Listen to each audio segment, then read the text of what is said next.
reason for a lot of the sound issues, but we've had the contractor in since and made some changes. So I think we're in a good place. So. Ready when you are. Are you all ready? I'm ready. All right. So we are reconvening the strategic planning that started earlier in the year. And you are up, Dr. Shannon. Thank you. Thank you, board members. So Mason is back, thankfully, to take us on a deeper dive through the strategic plan. And again, I want to express my gratitude to Mason, Susan Nofziger from UDT for spending some time with us going through this. I shared with each of you on Friday the public comment that came from the visioning statement or the visioning draft document that we had done to this point. We wanted to see if the public had any input to this point. Based on some of the feedback that I read, a lot of it was actually more specific things that need to be addressed, say when we get to the KPI development and those types of things.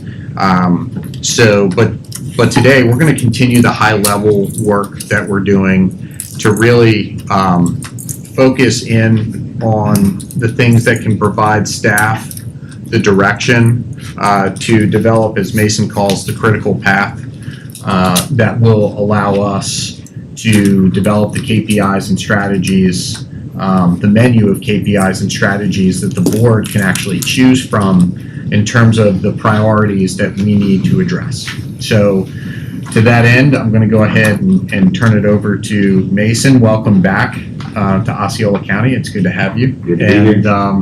I'll turn it over to you. Alrighty. So I've been really looking forward to kind of the next phase. It felt like a really productive session the last time we were together. Just to kind of reframe a little bit what I think the outcomes of the day should be, and then let's just talk through that to make sure we're all on the same page. So what we did last time we were together was establish some guardrails directionally about the long-term plan. There were basically three major areas within that, provided the summary. That's the summary that everybody kind of went out to solicit feedback on. I think the work today is twofold. Step number one, let's go back through and look at where we left off and make sure that based on all the conversations that have been had and even the time that you've had to reflect on the work that we've done, that there are no major gaps and that we don't need to make any adjustments, like fundamental adjustments directionally to where we're headed. That would be step number one. As soon as we have that set, the next work would be what would be like the 12 to 18 month directional outcomes that we would set as the board, as the leadership team, that would provide guardrails so that critical path work could be done and we could cascade it. So in the work that I've done with Mark as follow-up, that's sort of what we came up with. Does anybody have any objections or ideas or discussion points around that? Does that feel right? Cool. So the major outcome of our work today should be getting to a point where we have the information that we need to provide it to those around us and underneath us so they can start building the plans to execute. Sounds good. Anything else to add to that? No, that sounds great. Thank you. All right. Well, I sent the link. If you have that or don't have that, I sent an email to everyone through the distribution for the session and the calendar invite. So if you want to have access to the Google document, you can find it there. I guess we could just start with, I don't know if we need to do this more freeform, Mark, but basically it's just kind of leaving off. I sent out, like, everybody had the working summary. It started as an executive summary, yes. And then I feel like you guys did some work to that and can do a little bit of a conversion. We did. Right. So we've got that document. Based on that document and based on the feedback that we got, do we want to kind of just do a round robin here to see, like, basically, why don't we do two things? I guess we'll just put a little bit of structure to this. What did you take away? Terry, we'll start with you, if you're cool. Can we start with you? Or we can actually start with anybody who might Yeah, let's break it out. We can start with me, it's okay. Sure, Let's I can have go. Melissa print it out for you. I got it, Dr. Thank you. I have it on my tablet and I have some refining of it. So. Perfect. Yeah. So Mark, maybe we could give everybody like 5 or 10 minutes with a printout to refresh. Sure. And then let's just kind of go with when you think about the work that we did and the feedback that you solicited, what was it about the work that we did that was strong, that resonated with you personally based on the work you did? And then if there were any, where were the gaps or things that you felt like we need to address? And so as we go around, we won't really unpack or challenge the individual points of view. It's just going to be more to understand the points of view. I'll capture them as we go. And then once we get those down, then we'll figure out what work is needed to get that incorporated. Do each of you need copies of Is the, this what we're looking at? we're looking at that, but then also the thought exchange piece as well? The PowerPoint? Yes. PowerPoint? Yeah, I have the PowerPoint. Yeah, that's what I was looking at. Was the You were PowerPoint. looking Yeah, at the there's PowerPoint. I was looking at the. There's another, a PDF of like a summary of what we did. That's in that same email, if you're trying to look for yeah. it. All right, thank you. While they're doing that, rather than silence, to be productive with time, I do have some. I guess the strategic plan visioning is that for a second part because I do have some. Like you said, some gaps that were in there that we spoke about, just to kind of tighten it up. Because I like where the framework is there, Yeah. but now it's like a matter of just. Yeah, we'll tighten it up. Yeah, Yeah. so so what we'll do is, because I want to make sure everybody hears your input, but I also want to give people time to kind I see what of, you're saying, because then they can't, yeah, I got you. yeah, to recalibrate. That makes sense. You think 10 or 15 minutes, I think Could be 5 minutes? Cool. It won't take long to go through. It's Perfect. very quick.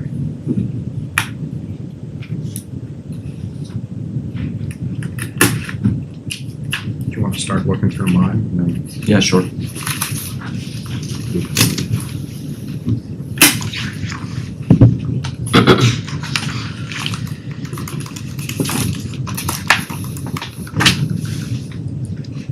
Oh, there's the exchange. Yeah, I see what you're saying.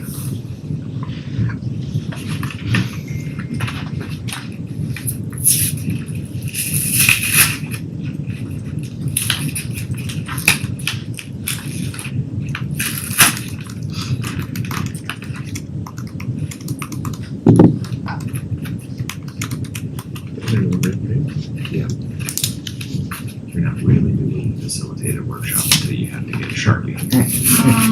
Preach.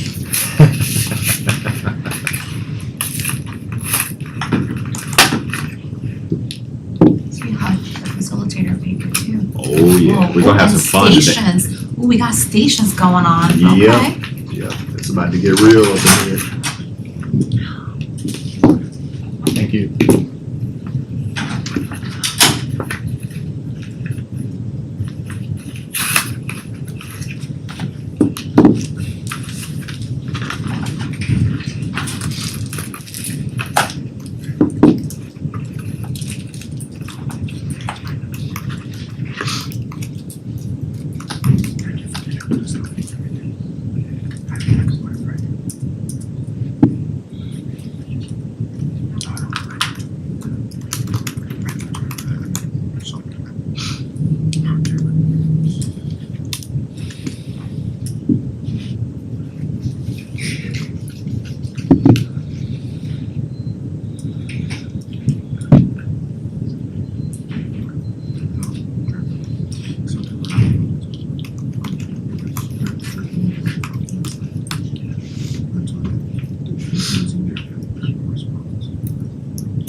So maybe as you're doing your read through, let's kind of frame the feedback that you're going to provide as strengths, gaps, and questions.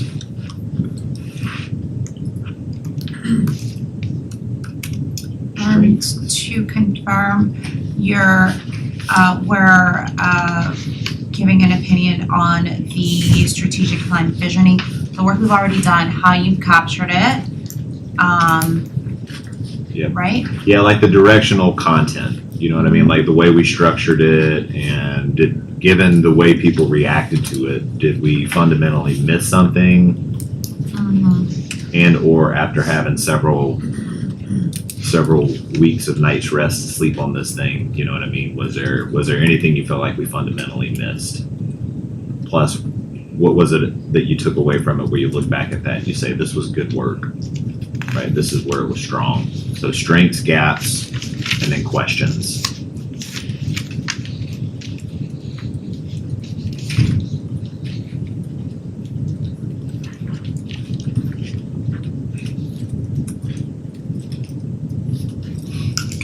Got it.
No, take care of the Oh. Sure.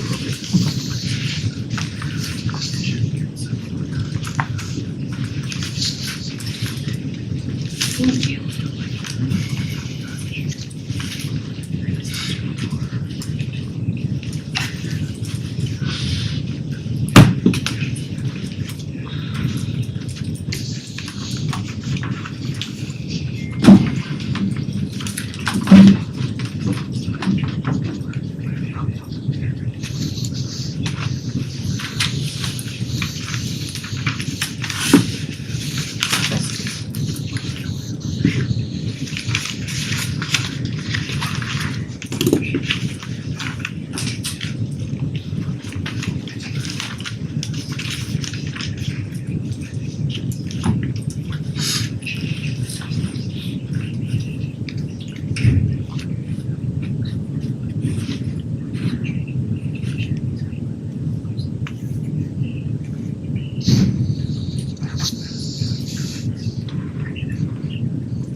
Anybody need more time?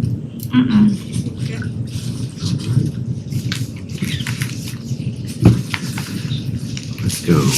Terry, you want to kick us off? Yeah, sure.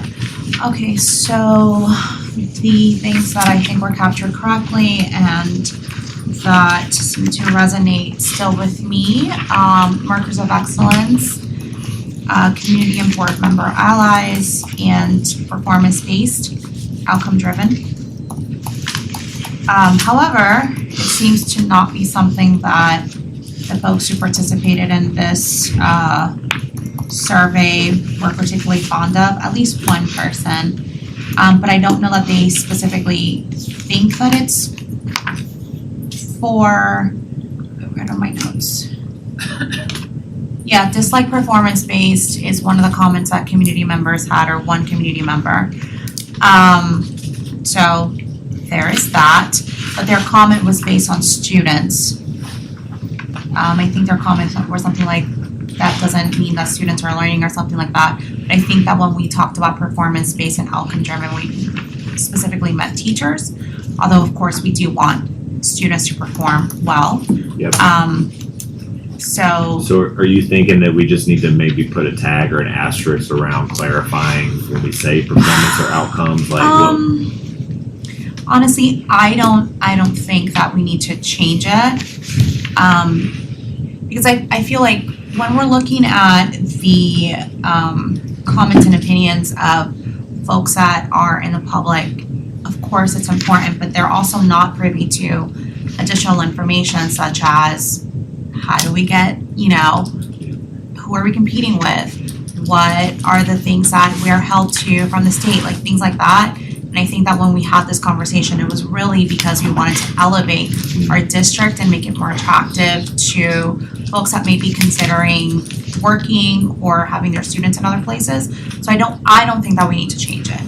do you, just listening to this, I guess this would be for Mark and the group, because we can tag it, we don't have to solve for it, but do you think that this vision has to be in at least 2 different formats where you have for public consumption versus behind the curtain? Because of what you just said, there is. I wouldn't have an issue with that, because I understand that, organizations have their own internal language versus what the public sees. But I also think that in the current climate that we're in, if we were to have an internal, external, it would be looked at as we're not being transparent, even though we're not, but you know how it is. I got it. That makes sense. Okay. What about any questions that you're kind of left with when you go back through and look at that? The one thing that came up a couple times in several different ways of speaking was teacher salaries and how it's not enough. I do have questions about how we can, I don't know if we're not telling our story correctly. I don't know if I have the talent management person inside of me right now who's salaries aren't everything. People leave for other reasons. How do we talk about a total package versus just what people are making? How do we, tell the story about how we are, how much we're spending on salaries? I don't even know if that would make a difference, but I do think that there is something there about being more clear with what our total package is versus other districts. And if the conversation does lead us to have a higher starting salary for teachers, or one thing that did come up was the veteran teachers, the compression, not in those words, but that's what they meant. Is that something that we want to specifically tackle with a strategic plan? And where does that fit in? And what are the concessions that we're willing to make in order to increase teacher pay? What are the things that we need to look at? However, this conversation happens in every district. So my question is that realistic? If we do give teachers, let's say $100,000 a year, is the next board who's going to be sitting here creating a strategic plan, is that still going to be a conversation? So it's kind of like understanding, are we really, is this perceived or real concern with teachers' pay? I would wonder. That's, I guess, my question.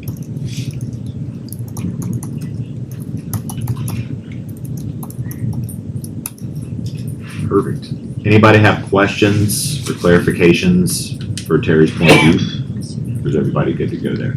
I do for one thing that she mentioned, because I guess I was going to save it till later, but since you asked for that part, I'm only going to speak to that and I'll talk to the other things later. So when I was thinking performance driven initially, when we came up with that, I was thinking staff related KPIs, because we always put the outcomes for student achievement, graduation rates.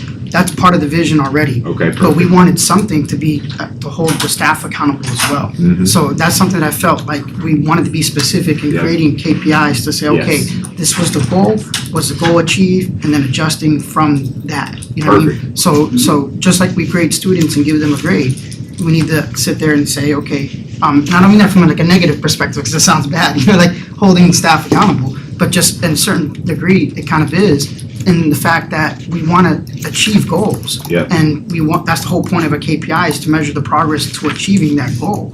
And then if there are reasons we're not getting there, we have annual discovery sessions that sit there and say, okay, and like what Dr. Shamp did an excellent job with graduation rates. He says, we're not there. this is the plan. So if we don't have a measurable goal set forward, then it's kind of hard to achieve it, which is the Yes. whole purpose of creating a strategic plan in the first place. Yep. So I was thinking more of that line item being geared toward staff and all staff. Yep. Whether it's So- district or at the school. So there's a lot of alignment there. So, it's- Yeah, and I'm That's what we assuming that said. the whole, I don't think they understood that though when they read the plan. They Yeah, thought we it's- meant students. yeah, it seemed like there was. But I just want to clarify that was our intent, and I don't have any appetite for modifying that, because there is room for measuring student performance in 100%. another section. 100%. Is everybody aligned to that?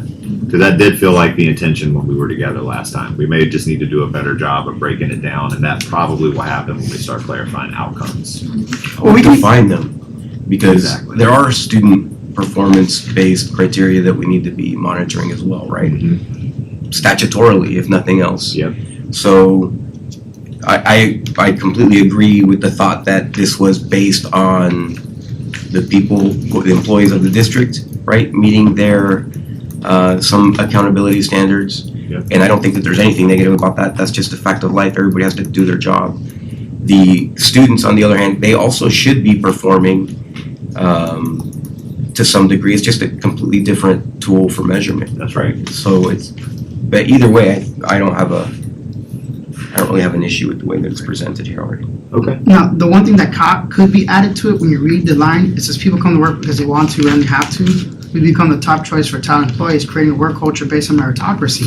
Then we can add to that, would like to establish goals to achieve and then have regular intervals to measure that. Yeah. I mean, something along those lines. I mean, you don't have to use my exact words. I'm just thinking off the top of my Yeah. head. But as a follow-up to that, so that's what performance is the board or the district leadership will establish goals for staff to achieve, and then we'll create KPIs to measure that, measure the achievement of those goals. Yep. Something like that. I think that will help clarify that a little bit more. Perfect. Let's tag that, and then whenever we walk through your feedback, let's come back to that and see if we just need to note it. John, do you want to give us your strengths, gaps, and questions? So, in the summary, so there's 3 bullet statements there, right? And one is, I guess the last one, the very last, their future success. I think that this should be more about potential than future success. Right? You can't control success, but you can control the opportunity to achieve potential. So I think that should be a meaningful and truthful statement. We're not going to be able to control anybody's future success. Everybody's responsible for their own success. What about our most essential outcomes? I thought that was okay, and there's nothing to change or anything. I just think that respectful and safe environment, modeling that behavior, communication skills, the language there, there's no contention with what's there. It's not very clear. And what kind of things are missing that you would need to have in place to make that clear from your point of view, John? It seems disjointed, modeling the behavior and communication skills. That phrase itself is not lend itself to clarity.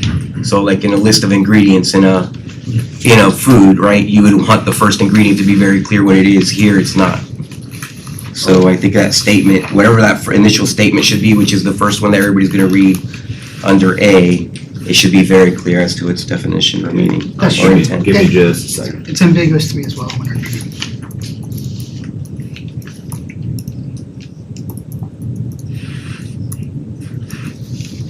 So bullet A is directionally on point, but the statement's ambiguous. I think its intention is fine, but its intention is fine to me because I was there. But if you're reading this for the very first time, what does modeling that behavior communication skills mean? Yeah. Right, so it could mean a lot of things, Yes.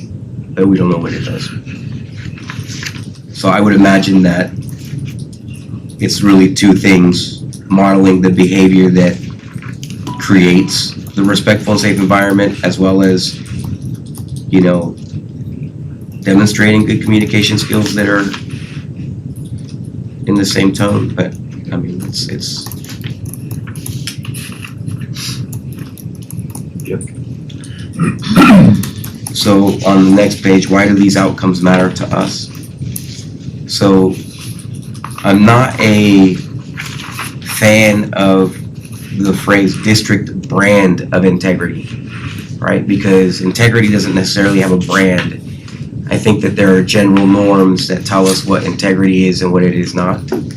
So our district brand of integrity, if we had a brand today, I don't think anybody would want that brand. So our brand does not lend itself to high marketability as a positive. So I think it should just be district of integrity and excellence that everyone understands, It'd be as like- opposed to our specific brand. Yeah, like standards.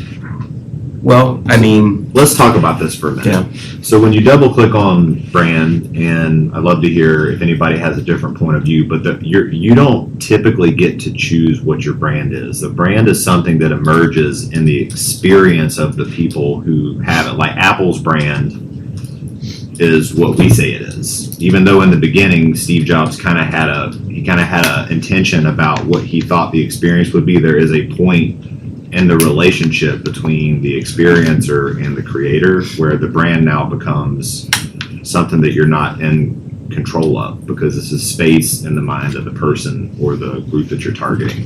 That was my. Disagree. You disagree? Cool. Yes. Yeah. So what's your point of view? I disagree with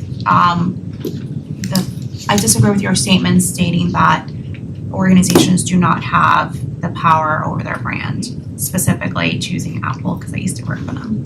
I think that eventually the brand presence does have influence from outside forces, of course, but that's only because of the KPIs that we are putting forth, or I don't want to say, because of what we are, whatever the organization is putting forth.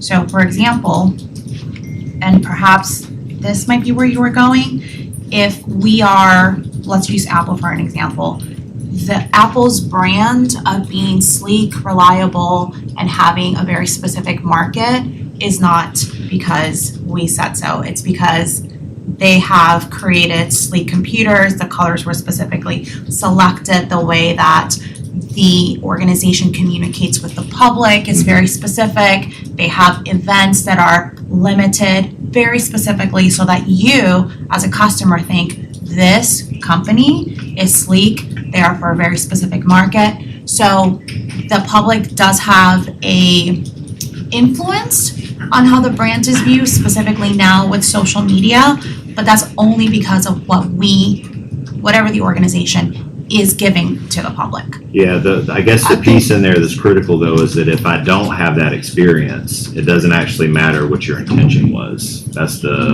linchpin to the whole thing, is that if it was me and you making the decisions. Yeah. And we established our KPIs, and then we go to market, and then whoever it was, the segment that we targeted doesn't have the experience that you and I intended, that's not the brand. The brand will wind up being whatever the market says it is, regardless of your intention, and the winners That's still our fault though. It's still the organization's prerogative. If they're not meeting those expectations, then we need to rebrand, right? Right. So in the end, the calculation and the external piece really matters. That's the difference. Like our strategy is not like that. The brand is a little different because there are both sides of it. I'm agreeing with you. I just think it's the full thing is you and I would have to say, we're going to do it like this, and then if we nailed it, the experience we intended is the experience people say they had. Like there's a scenario here where we could say we're going to have some KPIs that first of all we have to define what integrity, where are we realizing integrity and excellence within the district, and how would we measure that? And then we would have our intention in place. And then 18 months after the fact, you go out and survey people, and they say, we don't feel like you guys are honest, there's a lack of integrity here, but all your metrics are saying you are doing it. So now there's a disconnect between the experience and the intention, and which one is real. You know what I'm saying? Like if your measurements were right, but the folks were saying that that's not the experience they were getting, what is your brand? And I think you're both right, and I like that. But I think the way to work around where you're both correct, because I can understand what you're saying, is we need to be intentional about creating a brand. So that's what I said, the district can create a brand with intentionality so that the customers or the stakeholders, the parents or whoever, can receive that message. So I think that's more And- appropriate. Yeah. Because at the end of the day, because you're correct, and so I actually kind of agree I with think Terry Terry- saying, I'm agreeing with- you're both, Oh, it doesn't you're both matter. saying I the right don't thing. want to be correct, by the way. I just wanted No, to, no, I just, but what I'm saying is, but you're both correct though. And you know, because that's the whole purpose of having a strategic plan. We do things with intentionality. We want people to perceive us a certain way, Yeah. but the final decider is not us. We don't tell people, you're gonna think of the school district this way. No, the final decider rests with the people who use the school district services. It's the students that say, man, I love my experience. You can't tell Heather, you're gonna love this experience at the school district. No, it's Heather that has the ultimate power to say, I love the school district. so to You don't expand tell on people what that, to think. But we could create the environment, like you Yes. said. We do things to adjust it so Heather can say, I want a great experience. I'm not, I mean, so first of all, this is about alignment, so Yeah, yeah. we're No not even one's- trying to agree. I no, I actually, don't want to agree. I just want to make sure that, to expand on that point though. Yep. The perfect example is a teacher pay. Yep. Right? So folks are saying, we're not paying teachers enough. We're like, oh my gosh, we're spending 80% of our budget on salaries. Yep. So there's a misalignment with the reality and Yep. what we are actually doing. We are actually spending 80% of our budget on salaries, but they don't see it that way. So does that mean that we need to rebrand, right, or change our brand to say, it's not about teacher pay, let's talk about total package instead and offer that because we do have more control over that. Yep. So when you say it's about the KPIs, that's where I definitely am aligned. We have to make sure that what they perceive to be valuable is what we as an organization is giving to them. So to kind of, to use that example, to get back to what my thought was, the reason that they don't feel like we're spending 80% of our budget on salaries is because most other school districts have the salaries on a website and anybody can look up. That's true. We have refused to. So our brand is to not have transparency. You can't build integrity on an organization that doesn't tell people what things are. Yeah. If you try to hide it, then your brand is always going to be dishonest. Yeah. So I would remove brand because I don't think that brand should have anything to do with integrity. When people think of us, then brand should be appointed to us, or we should be branded by the outside community as an organization of integrity. We can declare ourselves one in our mission, but we shouldn't be assuming that we're going to be a brand of integrity. We have integrity, and then we'll be, named with it or associated with it. So I don't know. I don't think that brand, you're assuming that you have things that are within your control to control what people's perceptions are. Is it kind of- Integrity is more about your actions than it is about what you're. You're basically saying I wouldn't want to give people the impression that we have to orchestrate integrity. We want to communicate that it's fundamental to the way we do things. Yeah, I think it's just about what we do. Yeah. And then the community will determine whether we have integrity or Yeah, not. I totally get it. Like I said, but just one suggestion how to just change that word to kind of convey both, and obviously the board's gotta go with it. I like the idea of saying, create a district brand that represents integrity and excellence, extending to the community. So Or instead how of just about calling it a district brand or a district that has integrity and executes excellence? Yeah, As I think I get what you're saying. Yeah. Let's disconnect the two things because we can define excellence more pragmatically and the ways that we drive that, but integrity is something more fun. Like you don't even get to come in the door and work here if that's not something that you have as a value. I can Yeah. compromise with that, a district that has integrity as a starting out point, a district that has integrity and excellence and the rest of the word, I got that. And then our Perfect 10 experience, when you get down to the transparency section in part A, where I like the thought behind this. Experience is aligned with our school culture and role requirements, etc. But I also think that it's important to have a diversity of thought here. I don't think what we want is what's happened in higher education, which they've all become, silos of thought. And proponents of one idea or one ideology. We'd want things that are people who are creative don't necessarily think alike. Yeah. So I would like to broaden it. So you have to buy into what our intent is. You don't necessarily have to buy into every aspect or, whatever. The culture itself should lend itself to innovation and creativity and so on, which would involve a diversity of thought, I would think. And where does this fit for you? You're in point A? I'm in point performance-based, outcome-driven. Yeah. And then go halfway down where it Yeah. begins experiences aligned with school culture. And it's right in there where you think we need to kind of expand it to include statements around diversity? Not diversity of thought, Diversity of thought, got it. right? I think that that's far more important than anybody's skin color, for example, is the way that they believe and think. To be clear, we do know that diversity does include diversity of thought, right? Well, not the way it's used in current ways. Diversity of thought is pretty specific compared to just diversity. We're not measuring how short and tall people are, or what shade of skin tone they are. I'm talking about how they think and how they innovate and how they educate would be the most important aspect of diversity for me, not what they look like. That's cool. Let's tag it. Because I think once we get these things identified where it sounds like there's some tweaks we need to make, let's come back to these things. Like the definition of diversity in the district maybe require a double click, right? If you really want to clarify. I think that's a great way to look at So it. let's just tag it. What else? And then at the bottom, the community and board members are allies in the journey of delivering student outcomes. So, no personal agendas on the dais from that point on. This all seems kind of silly.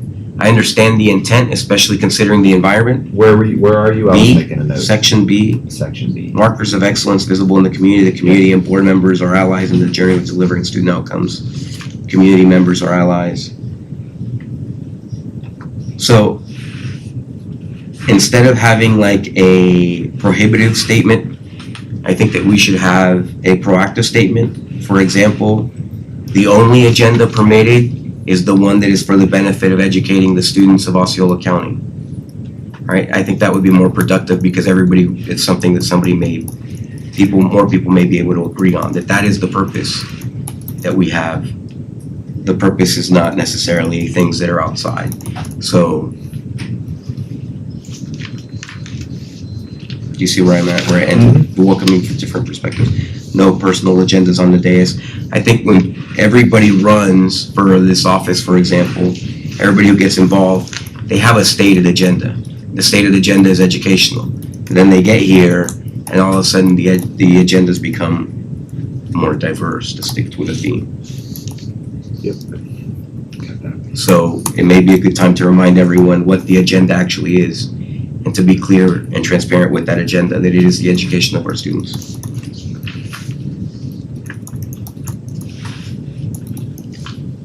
And then it gets very specific. Charged with approving school budget, understand because we have conversations and set of requirements, not approving the budget in alignment with this, that's personal agenda.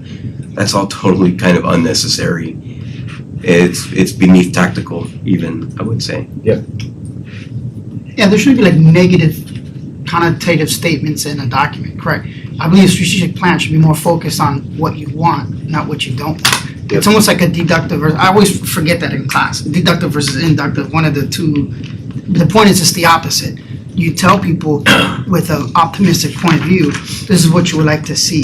You don't really sit there and say, because then it sounds like condescending, we don't want this, we don't want that. Say what you want, and what you don't want doesn't need to be communicated. That gets communicated separately, but outside of a strategic vision. I see strategic vision as more of a happy, optimistic, aspirational document. One of the opportunities is, and I don't know if were you able to connect with Clarity, marketing folks?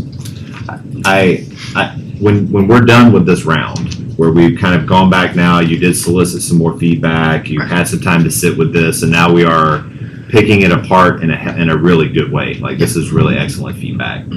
When you push this thing through like a marketing agency like Clarity, the format and structure will probably be different. Some of this stuff should just be context for how we kind of got to the intention of things, but should in no way be visible whenever the document is ready to be delivered, which I think is what you guys are hitting on. Some of this was just how we bake the cookies. Right? Cool. I agree. That's really call outs. Well, this is ingredients and measurements. Yes. John, did you have any questions? Is there anything else that you want to capture? I got.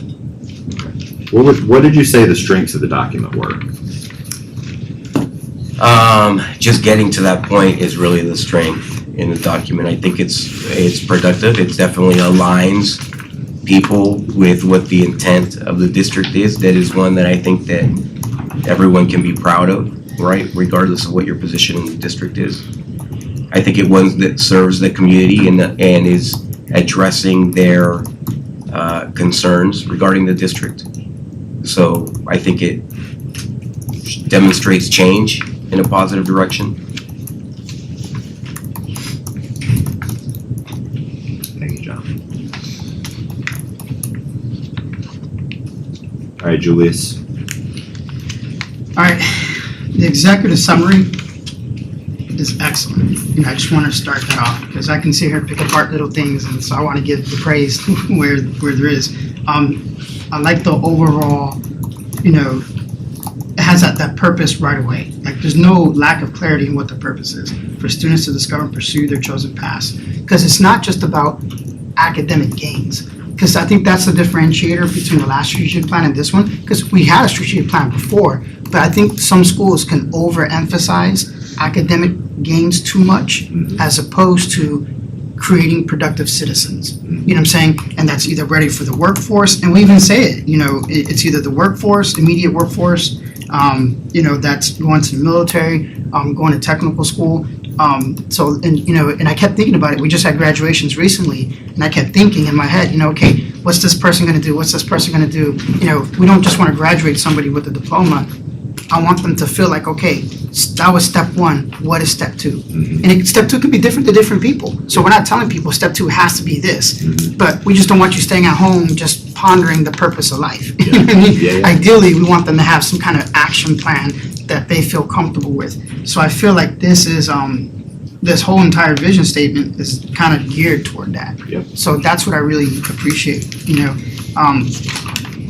So now going to the second page.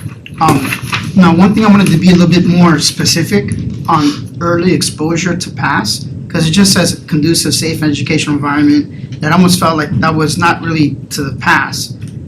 That was more to like respectful environment, or safe environment. But I do like the second part of it, where it says different opportunities, including early connections. So I feel like reestablishing that and saying establishing early connections to post-secondary pathways to include. I think one thing that's missing is like using guest speakers and presenters to show the application of the material, because we can always have a textbook that says this is what it's like. Like say for instance we're in a science class and we're learning about the flow of water, right? How cool would we need to have somebody from Toho Water Authority come in there and teach a lesson once, kind of be like as a guest presenter and say, hey, water pressure goes, that's why you have a pipe that's this diameter, and the smaller the diameter, the increase in pressure, the bigger the diameter, less pressure. You know what I mean? Because to me, when I think of Harvard, what makes Harvard great? At the end of the day, 2 + 2 is 2 + 2. If I go to UCF, they're going to teach me 2 + 2 = 4, or I go to Harvard, 2 + 2 = 4. One of the distinguishing factors is they have guest speakers. They'll have the Secretary of State come to the school and tell you what 2 + 2 means in Honduras. You know what I mean? Because they interpret things differently, So they have respective professionals in the real world come in there and share their knowledge and become guest speakers. And so I always thought that, especially with COVID and the whole thing, people don't have to physically be on campus anymore. They can kind of, make the lessons come to life. And so when you're exposing people to pass, it's not just exposing them on a textbook world, it's knowing about the pros and cons of that school overall.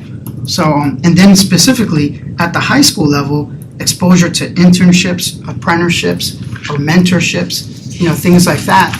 So that way they can, again, get a feel for what that is. Now, it may not exist everywhere, but because recently we are doing more career pipelines. And these pipelines are really fostered toward the marketplace. Because that's another thing too. I had that in another note I had here somewhere else, was that looking at, I don't really see CTE kind of mentioned. I mean, we allude to it by career pathways, but it's the career and technical education. Every now and then, there needs to be an evaluation to teaching people skill sets that exist in the marketplace. And we're doing a good job so far. I'm not saying that we're not. When you're creating, like for instance, like we know cybersecurity is becoming a huge trend. So we're trying to look at that CTE program to line it up. I just don't want, like kind of like what Terry alluded to earlier, if another board comes in there and changes something, well, what's the purpose of that change? It could be good that cybersecurity is no longer good. You know, let's say 3 years from now, they do a strategic review and say, what are the CTE pathways? You know, right now, construction companies are hurting bad. You know, construction companies, we're building like left and right, and they don't have enough students to fill those positions. So that emphasis could be construction technology for right now. But it has to be flexible to where we constantly evaluate every 2 or 3 years what the current conditions are in the marketplace to be able to fit those pathways to a job that exists, rather than just some theoretical job just because.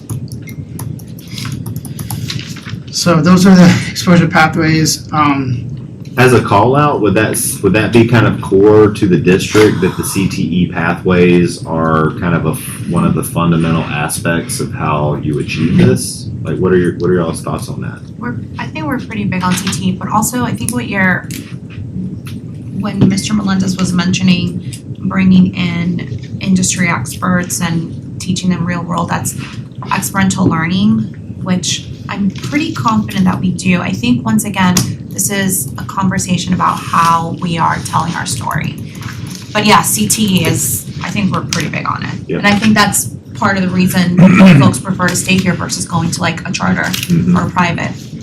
Okay, And we do it, perfect. I've seen it sometimes too, like engineers from Lockheed Martin, but just sometimes if you don't codify it, that's the whole purpose of strategic plan, is for it to be universal. Yeah. You know what I mean? Like when I went to OTEC, I was gonna say TICO, but it's OTEC, they used to have Lockheed Martin engineers come in there and talk to them about certain things, and so we had that. I just want that to be more of a uniform communication, you know what I mean? Like You if can lift it's, it up and make it more front and center, so Correct. it's a part, yeah, I got it. Cool. because sometimes I want a teacher to feel like, am I asking for a favor? You know what I'm trying to say? Like, can I ask Lockheed Martin? No, I want the teacher to go to our principal with confidence. Hey, it's in our strategic plan to outreach to external stakeholders to get involved in the classroom. So it's not like the principal's like, you know what, I'm gonna do you a favor and I'll let you call Lockheed Martin. No, it's not a favor. You know, that's the whole purpose of like the transparency part. If it's part of our strategic vision, we want to encourage people to be the best they can be. Yep. And that includes encouraging our staff to be the best they can be too. Yep. Now, they still gotta get it approved. There's still that, and they can request anybody to come to speak, but they still have to like double check, you know, make sure that they apply with state standards, and not teaching something inappropriate or anything like that. Yep. But, you know, there's that factor. Got it. I'm gonna kind of go a little bit out of order because I wrote a thing here because I didn't know where it fit, because it can fit in two different places. Okay. Because we're talking about either operating in a transparent and honest manner, but then at the end, when Mr. Arguello was speaking about the community, you know, excellence of the community and their outcome, I really think it's big to incorporate stakeholder input prior to coming to a conclusion on strategic decisions, you know? And what I mean by that is, there's been, you know, and again, I don't want to get into like the details, I don't want to turn into a negative thing, but sometimes people feel like whenever we're discussing something new, like the outcome was already pre-planned or predetermined, you know? And I think that we are underutilizing our committees as a means to outreach with the community. Like, for instance, we set up the Safety and Security Committee, and we spoke about the use of metal detectors. You know, so when we introduced a controversial topic, the community felt like they had their input. And so the reaction gets diminished when it doesn't go their way.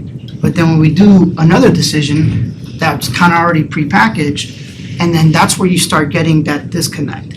And so I really think that, and especially when you change, like if we come up with this plan now, right, and we're in motion, we don't always have to incorporate stakeholder input at every decision we make. Yeah. It's when you change direction. Yeah. You know what I mean? Like if you're changing from the current way of operating, that we should do that. You know what I mean? Got it. And is that a dimension or an aspect of markers of excellence visible in the community section B, where the community and the board members are allies in the journey? Yeah, and that's where I kind of felt it was more appropriate. You could kind of Than double operating down. because it's kind of like transparent, because that's the whole thing is, hey, we're telling you how we're doing things. Like right now, people, that's a perfect example. Here, we have surveys to let us know, Mhm. right? So before we finalize the strategic plan, we had input, but I think that should be a common A practice, the way we do common thing. Yeah, I got what you're business. saying, Is yeah. every time we want to change something, you know, we want to strategically change a vision point, or we want to observe doing something brand new like we never done before. Let's say, for instance, we have K, just to keep it simple, because I don't want to look like I'm pointing fingers. Let's say we never had K-8 schools before. They're always elementary, middle school. Before staff says, you know what, we're gonna do K-8 schools, and then have, like, then I feel like it's a dog and pony show to create a committee. No, you create the committee first, because you have the concept of maybe introducing a K-8 school.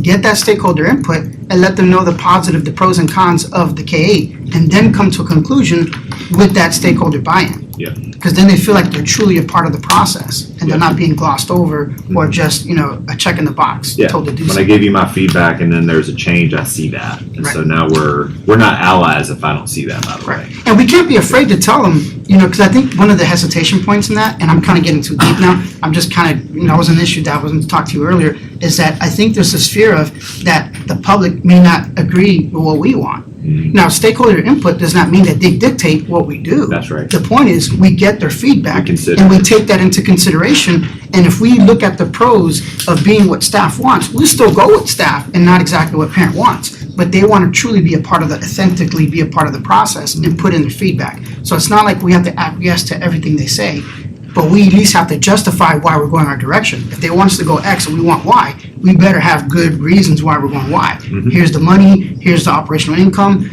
operational effectiveness, here's the strategic plan being achieved. Yeah. We just can't say, oh, we just want to do this and that's not a good idea. No. We have to treat them with that respect and courtesy Yep. that they deserve. Got it. Yep. The way that you're framing it is it becomes a capability area.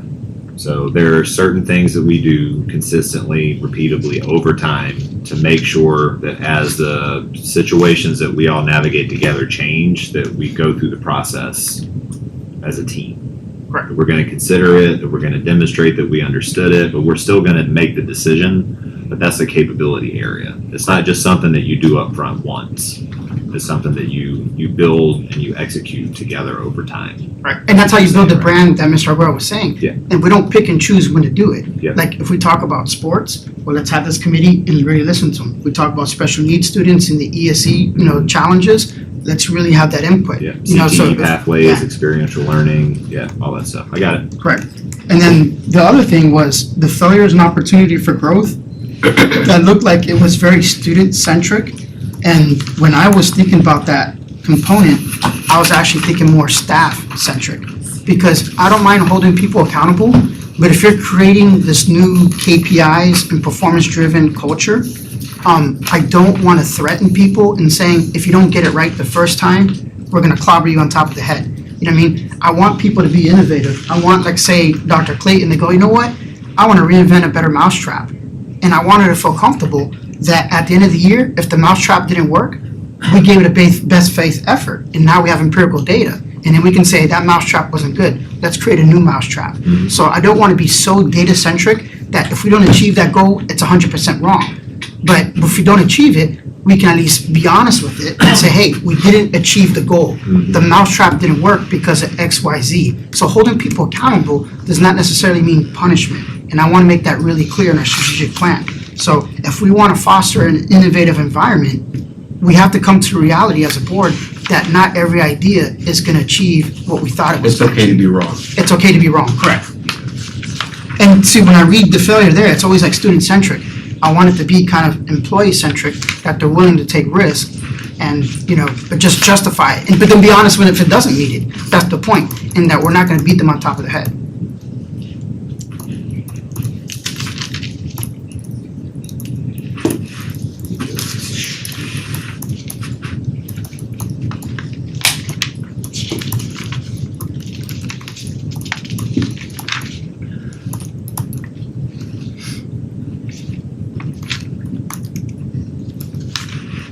Yeah, so I'm on the pages aren't numbers, but the most essential outcomes at the beginning. It says failure, B, failure for I opportunity. got you. Yeah, I tracked you on that one. So it's okay to fail, and that's not just a student thing. That's a district thing. But acknowledging that failure, coming up with an after action review, doing things to learn from that failure. Yeah, you have to learn from it. Yeah. We're not just accepting you to fail every year and not hold you accountable, but it's just not punishable, or, saying it's a learning experience to move forward. Then, you're done with that. Yep. The respectful and safe environment above it, when I read the thought exchange, somebody mentioned something pretty interesting. They said student rehabilitation versus discipline, and that's a different, this board almost have to kind of decide which way they want to lean towards. And what I mean by that is, there's this notion that, somebody gets in trouble, just discipline them right away. And there's rehab, where some people feel like we're getting soft, like you don't get punished, you just try to tell them, hey, don't do it again, get like a slap in the wrist. I'm giving you an extreme example, but when you talk about brand, that's the perception. And that's the reason why somebody put that in there, that we're not really disciplining students. Like if they get in trouble on the bus, we're worried about the fact that they can't get a ride to school. So if they do so many infractions or do a huge infraction, we're afraid to kick them off the bus because they lose that privilege. Right. So then it's a balance, And so I'm just curious to see, when we create a respectful and safe environment, that we want to put, what are those expectations for student behavior? And then how do we respond to the discipline? And it could be a balance of both. That's something I'm asking the rest of the board. I don't have the we need to answer. I'm gonna tag separate, this one. we need to separate what is theoretical and what is actual in our district. Discipline issues are out of control. And that's not just our district, that's throughout the entire nation. Districts are dealing with discipline issues that are overwhelming to not just the teachers and the paras, but to, it's a wave of discipline issues across the district. So we can easily talk about rehabilitation, but we are already dealing with kids, with a huge population of kids that don't speak English, and now just trying to combat that one issue and successfully get kids to graduate high school with a credible diploma, right? And now you throw in all of these discipline issues, and what do you do with these kids at that point, right? All these are complex issues that it's not good, it's not okay to come up with some kind of buzzword and say, oh, rehabilitation or rehabilitative disciplinary issues and all these. It's not a time for theoretical things that have not been proven. And this is not disagreeing with Mr. Mullins' point or anything, it's just the fact is our teachers are overwhelmed with a scenario right now that we have to address in order to fulfill our constitutional duty. And so for me, I'm of the mindset that we have to correct the problem post haste. And that involves strengthening the disciplinary action, strengthening the power of teachers, strengthening the power of administrators, and parents who are not responsible will all of a sudden be dealing with their own child's disciplinary issues as opposed to our personnel. So, it's just, there's too much right now, there's too much demand on a resource, on a model, which was never designed to deal with these types of circumstances. Yeah. So I'm gonna tag this one. That's something to talk about in more detail. Yeah. Okay. Yeah. Cool. Because another example, what I can think of really quickly, we could talk about it later, was, I don't even know, are we allowed to write sentences in detention anymore? Like, I will not talk in class, is that like prohibited? See, that's the difference between discipline and rehabilitation. Do we still do that, or we're not allowed to do that anymore?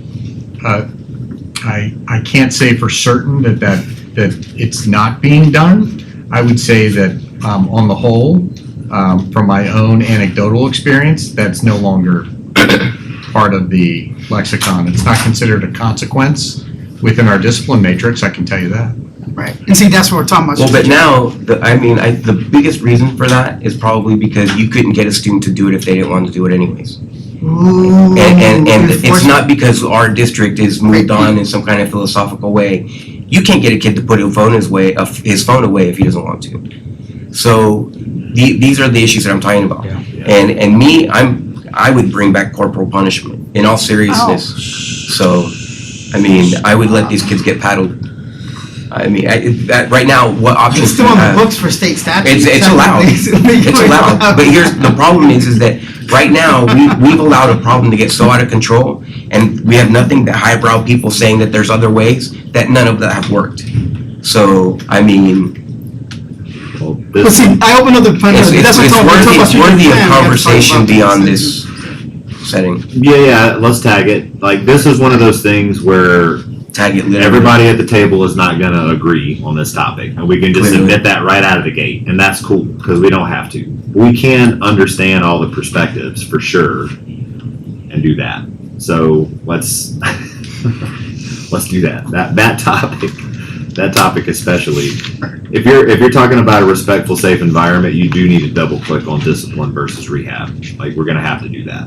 So we can either do that today before we move into outcomes, or like, I think we should talk about the tags that we have and then figure out how much time we want to allocate to that part. And then proactive student achievement, that's more about wordsmithing it into like a complete sentence that makes sense. Because I like the concept of self-leadership, not about, when it says not about circumstance, it's about not allowing the circumstance to define who you are in the classroom. Mhm. Because you could be poor, you could come from like the worst part of the district, whatever, or you can have bad things. When you're in the classroom, like, you're taking ownership of your education. So, so have a direct and well-being, productive citizens, contributing members. I mean, there's a lot of good stuff there. It's just a matter of just wordsmithing. Yeah, it needs to be Yeah, wordsmith, yeah. that's what it is. But I agree with what it's coming through. You know what I mean? So students should be asking more questions. We want them to fill out the FAFSA forms and we should give them more checklists, so to speak, in a way, and treat them kind of like adults, even though they're not really fully formed adults yet. But you know what I mean? Like, more checklist centered, so that way they can look at it and go, okay, know what the expectations are. And then we can even have, matter of fact, that's a great idea. I didn't even think about that. Having more checklists and have them initial off when they do things. So if you're a high school student, you get a checklist and say, okay, did you fill out a FAFSA? Did you do whatever? Did you whatever, just little by little. And like a self-accountability tool, so they can start, taking more control of whatever outcome that they want to do in life. Another important factor, because we always talk about the pay, that's always a challenge. But one thing I don't think we focus enough on is and we do at the district, but I'm talking not here in the strategic plan, because I've seen it, is talent retention. That is, we need to train subordinates to be future leaders. I should feel confident, because we said with the top 10, what does it look like, right? I see every coordinator ready to be a director. I see every director ready to be an assistant superintendent. I see a couple of assistant superintendents ready to be superintendent. Shenoff goes, bang, I feel like I got a bench. You know what I mean? I want a competition. So. Shut off your competition. Looking at you right now. Not to compete with them. No, but you know what I mean? But the point is. That cartoon when the starving people see a turkey? But we should do that, though. I mean, like right now, if Dr. Reyes, I have to look at her, I apologize. She's the next superstar, and she becomes a superintendent in Miami for some reason. Who has she identified as 2 or 3? Not just one, because you want to make it look like it's a meritocracy. It's not just one, but she should have 2 or 3 people prepared and ready to Succession rock. planning needs to be part. Exactly, that's what I even wrote there, is succession planning. And it should be 2 or 3, because proper succession planning isn't just handpicking one and saying, okay, people don't feel like it's, wait a second. But now some positions lend themselves to one just by there. I'm not trying to overarch it like that. But the point is, we should be strategically developing future leaders in-house. And that doesn't have to be 100%. Sometimes you're looking for a specific skill set, and it's okay to bring someone externally, but I don't want to have to bring someone externally because nobody internally exists. Yeah. You know what I'm saying? You're just kind of doing it to kind of diversify the pot and get new ideas, as opposed to we have to go out because we're just devoid of talent at the leadership level. Yep. And again, we already talked about performance driven.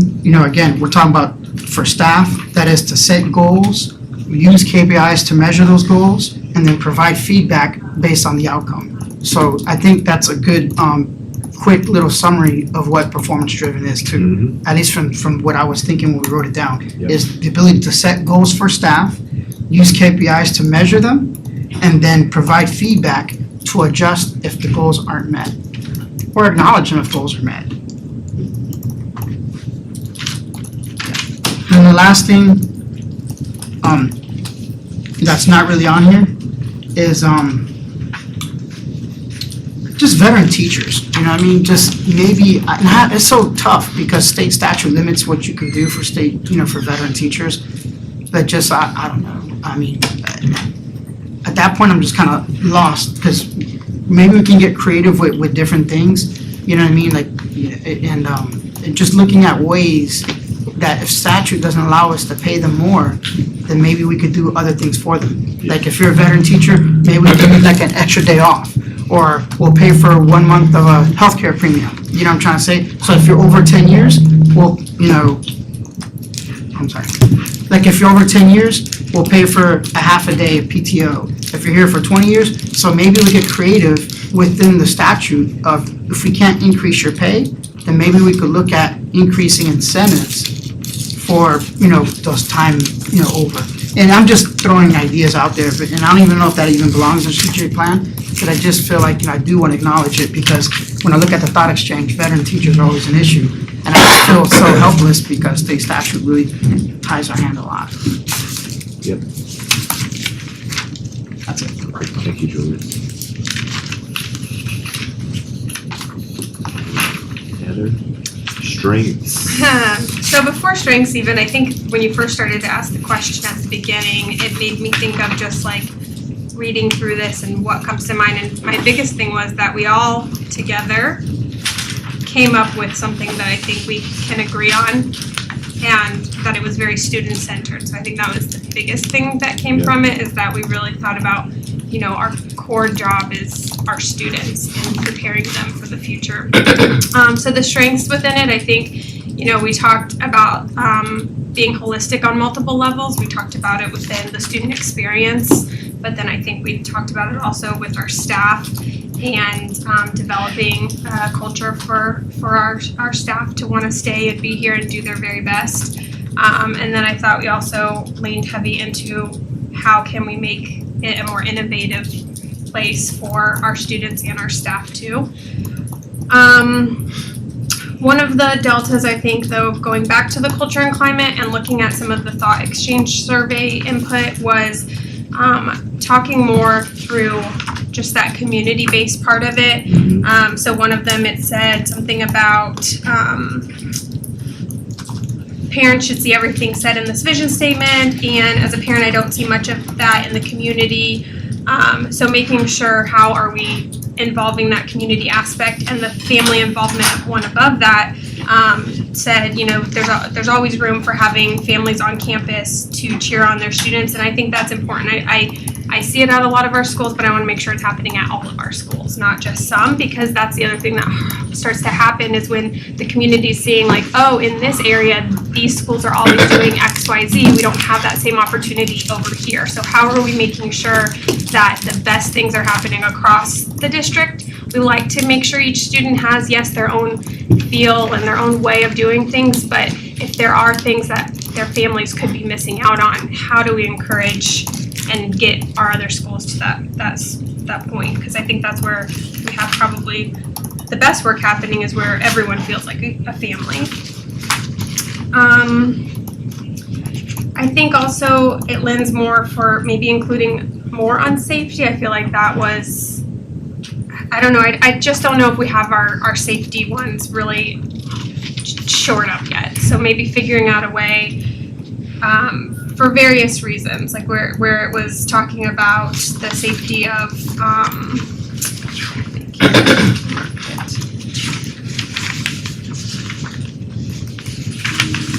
I think she's right, because we talk about safety of more like the mental safety of a student to have safe space to grow, but we don't actually talk about physical security. So she's correct. Yeah. So I think it was more in that we were having, yes, the safe space for students to come in, that holistic part of it, but I just want the community to know that our eyes have not taken off of safety at all ever. That's a great point. That's a great point. That's how we do that. And some of it could be just the sentence structure, because I think it's been mentioned a few times that it does seem a little choppy just in thought. So one of my things to that was thinking too, like at the end of this, when we are said and done, the question we should get from the community is not, what did you mean by this in your strategic plan? It's, what is the data that you have now from this? You know, they shouldn't ever be looking at any part of our strategic plan and go, well, what does it mean by XYZ? Like, it should be so clear that there's no question what it means, and that all they want to get from it now is the data behind this, what has happened since this has been put in place, which leads me back to, and I don't know, what are we saying that we're putting, flagging it or whatever, but this is just for Dr. Shanoff, actually, like when you mentioned the marketing company maybe, the dashboard concept too. So there was that, when I went to Texas for the national association, the school that has, the district that has a dashboard where every single strategic plan element is monitored. They've got it. Everyone in staff, board members know, like, if I need an answer to this question, what the data is, they know exactly where to go in that dashboard and find it. So making sure that that's maybe something that we're looking at doing. Did we not? I feel like you didn't you all identify something like that as a key mechanism for you, like whatever you guys see eventually is something that's visible to the community. I thought. Am I remembering that? It is. I thought we talked about that a little bit. We did talk about that.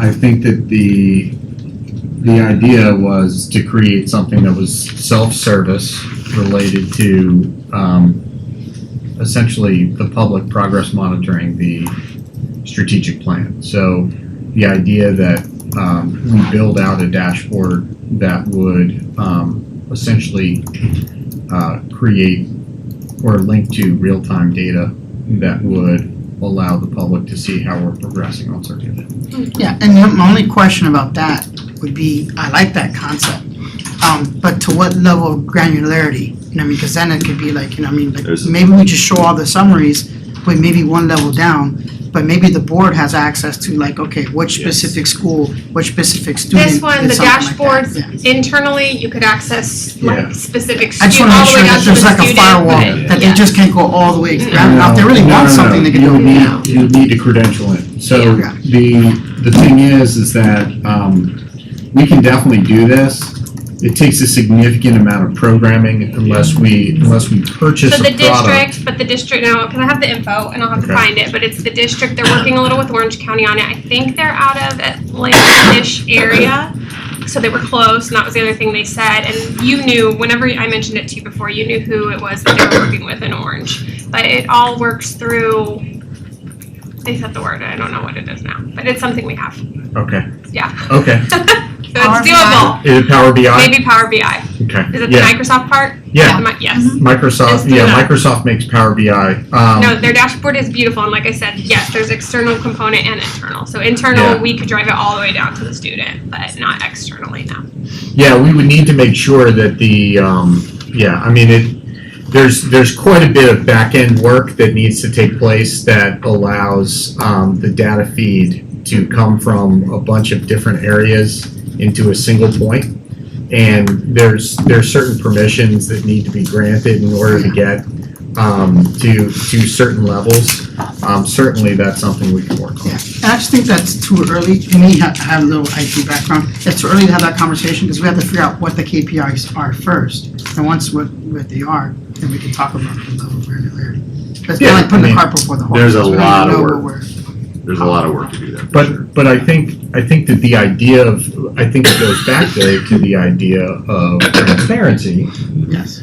and just being open and honest, and it is what it is. The data is what the data is, and so and being able to access it in real time, which they can then connect to some of the more high level stuff, where if they ever did want to know, all right, this is specifically tied to this particular objective. Here's the data point that they're monitoring relative to this objective. Oh, that's what that means. I think that makes perfect sense. So I think that if you can get me the district name, that would be great. But Power BI, we could definitely build out a Power BI dashboard to do it. I know that Mr. Thorne is chomping at the bit to go ahead and develop that. I'm listening.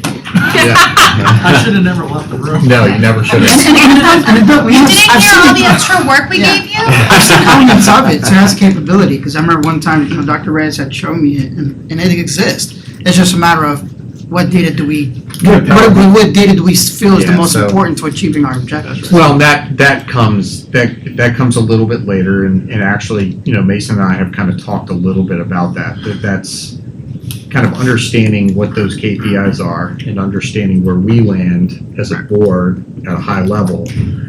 It's up to staff to work with the board to develop the critical path Right. that connects Because I think it'd be cool too, this to that. along those same lines, because now you open Pandora's box. I can even imagine where I want to see my school's dashboard separately from the, They from have the, that, from the, yeah. from the district. Like if I click on it, I go, okay, here are the reading scores by grade, you know what I mean?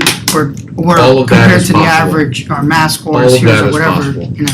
For sure, we can do, yes, and actually, we're in the process of actually building out that level of granularity for our schools. So our schools can actually see quite a bit relative to their data, and then how their data sits, overlays relative to everybody else. So we've been working really hard on that this past year, and so expect to see continued expansion of that, and then we can generalize what a dashboard may look like for the public, and may not necessarily be just student achievement based, but may have to do with health and safety, Yeah. may have to do Number of with, discipline referrals. yeah, or may have to SSI. do with, vacancy rates and those types of things. It just really comes down to the KPIs that you want to track. And making sure that it then ties back to these big rocks that we're identifying now. But I think that a lot of what we need to do relative to transparency and honesty really does go back to, well, how open are you with the data? I mean, I didn't realize that our salary schedules were not available. We want to make sure that our salary schedules are available online. We want people to know what people are making when they work here. It's, yeah, I mean, I'm with you. Yeah, and shining a light sometimes causes that external pressure to correct. You know what I mean? Like, for instance, we have, even in the non-bargaining positions, sometimes we don't even post a salary schedule online. We don't know what that salary schedule is. You know what I mean? Like, if we're gonna hire somebody for a specific job classification, we don't even know what that is. Yeah. So to me, it's a work in progress. You know? Apparently It's the a- salary schedule is posted, maybe it just takes a little while to get into it, or like people have to click, We also put it on the job description okay, when it goes out on that advertisement. okay, but is it like, besides the job description, is there just like this is what, On HR, HR? and then HR website, salaries, and then you click to it, and all of them are on there. Yeah, and it exists for some, like for instance, if you go to ESP or Para, they'll tell you $17 an hour, no problem. But certain job classifications, which I Like don't know off the which top of ones? my head, we can talk about it later, but the point is, it's not uniform. Teachers, I mean, it's the teachers that can't find their pay on the website. They're the ones that are always complaining about it. But is that a matter of it's not posted because we're saying it is, or is it a matter of this is where the information is? And it just Regardless, needs it's to a be matter of our known. responsibility. If the teachers don't know, teachers So have as I been here was for years, Finishing then my they should. comment, is it a matter of we just need to put it somewhere where we can see it? Maybe that's an easy fix. That could be an easier fix, but certainly if we had a big rock around, around communications, or something around personnel, that would be something that we would want to fix within one of those kind of big rocks. So, for sure. Okay, does everybody have access to the document, the Google document? I had just one more thing, Yeah, oh, sorry. or two more things actually, real quick. Perfect, let's do it. That's And then, okay. Thank you. I'm sorry, Madam Chair, I just It's want to okay. let you know that lunch is available upstairs anytime from now moving forward. Okay, I'll be quick. So back to Terry's point on the salary stuff before, I do think we need to do a better job of showing the picture. I think there's a lot to say for our benefits. I think there's a lot to say for FRS. I think there's a lot to say for what everything looks like that is being spent and the whole 80% of our budget, and how do we make that better? And I think also a better job of being allies with the teachers on, we want more funding for your salaries too, so that part of it. So I do want to make sure that I am very much in agreement with that. And then just the last thing on the executive summary page, I don't know if, I love the bullet points that are there. And I think that there's maybe a way to show how each of these actually affects the other one, because when we have a open and transparent environment, it's going to lead to bringing those staff in that are going to do such great work in our district that our students will have this future success. But I don't know also too if we flip it, because it is student centric, and so we start with our goal is this, the students, and then the next bullet is the transparency one, or the staff sustaining an environment that attracts top talent, and then the transparency underneath, so that the transparency is the foundation down here. And because of that, we have good talent, and what we're doing at the top of it is our students. So I don't know if just flipping them also I is like something I thought of. But putting students first. Because everything around it is very student centric. Yes. So I agree. Okay. What I've done is I've taken the tags, because these are bigger topics. Okay, let me take a step back. We have an option. So what if we're trying to accomplish today is I would call it directional framing on outcomes within like a 12 to 18 month timeline. So we kind of come back to reality a little bit, right? Like there's a lot of big picture, high aspirational intention. You guys have used that word a lot. The intention is in here now. We need to come back to, if that's the intention, where are we going to focus, and what kind of outcomes would actually begin the journey of bringing this to life in a tangible way that could ultimately wind up on a dashboard, right? Right. Okay. We don't have perfect clarity about this document, because I think some of these tags that have been called out here are going to wind up affecting what's in this document. So we can just acknowledge that and then just keep moving with the understanding that if we can just get the outcomes drafted and then kind of come back to this, we'll have our tags here. There can be some side sessions that we can run, and then we can just start the process after today to true these up as we clarify things. And then that puts you at a point where if you're going to work with like Clarity, that K-12 marketing agency, like I think all of this content is the kind of content that someone like that could take it and then like wordsmith it, because there is no wordsmithing. I just want to be super clear. Like when I put this together for the team, what I wanted it to do is sound like I didn't wordsmith it at all. Actually, I used all of the words that you guys use. So I wanted you to, you know what I'm saying? Like that's the step we're at. So we have two options today. We can vote on the tags, and if there is one or two that really emerges as like really important points for the board, we can decide that we want to allocate in a time box some amount of effort into one or two of the tags so that when we go to outcomes, we don't have any major holes. Or we can just go through and prioritize them so we have that, and then call that done for the feedback session, and then transition into the outcomes as we have planned. I think we should transition to the outcome session. I don't think anything that was tagged material, oh my gosh, we can't move forward Major. without this. I think we are aligned pretty much. Yep. Anybody disagree? As a facilitator, I kind of agree with Terry's point. I think you guys are going to get more value of just transitioning to the next piece, beginning that work, because it's not going to, even if we had perfect clarity on any of the tagged items, you're still not going to get perfect definition of outcomes today, right? We just need to get through version We one. just keep, iterating it. Yeah, exactly. Through there. Yeah. Just like what we did with this, we thought we were done, not really. That was just like a rough draft. Right. Now we're gonna finalize that. And I don't mind not jumping too far ahead, even if we have to have another strategic session, but just kind of having a product that we're proud of, you know what I'm saying? Because Yeah. even some of the thought exchange feedback was, we know it's a rough draft, the English composition wasn't great, because one person said, you need an English teacher to look at it. You know what I mean? So, Yeah. but we understand it's a rough draft, we were just quickly writing notes. Yep. And now that we see it, and sometimes you step away, you kind of see it with a fresh set of eyes and finalizing that. Perfect. Okay, cool. If everybody's good, then if we could, maybe we'll just go ahead and vote. If you go to the tab, I'll make it the first tab that says June 3 tags. Are they in? I need my, I have fallen to the, Let me grab it for you. just, what's the email where the document is, Go to June 3 tags, you said? Yeah, June June 3 3? tags, John. What's the name of the document?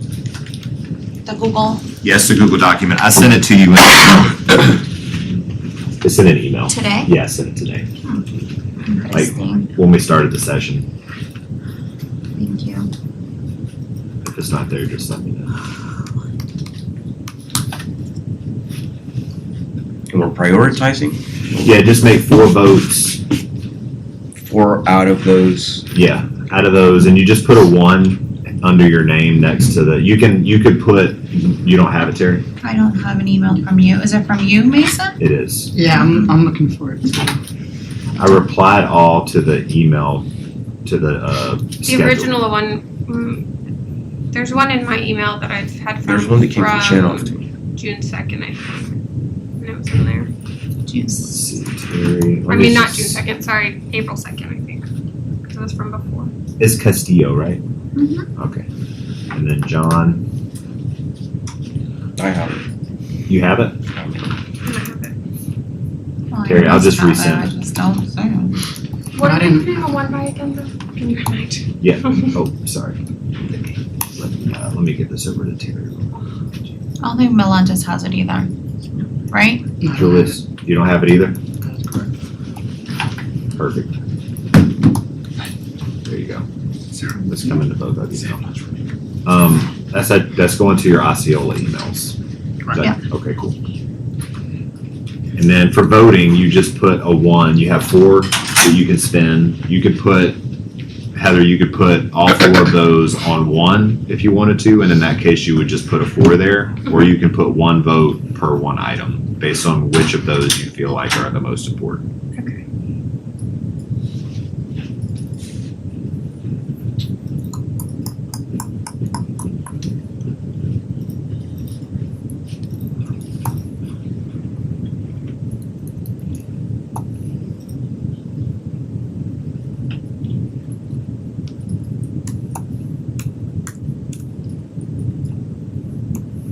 Four is the lowest, right?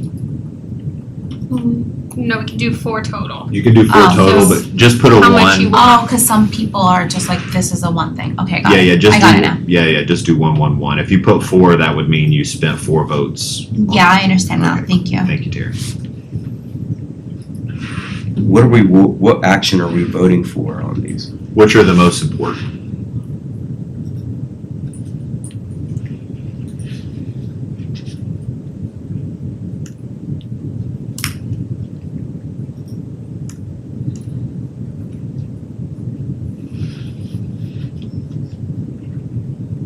Do we want to separate the teacher salaries narrative? I have 7 and 2. 7 is veteran teachers specific.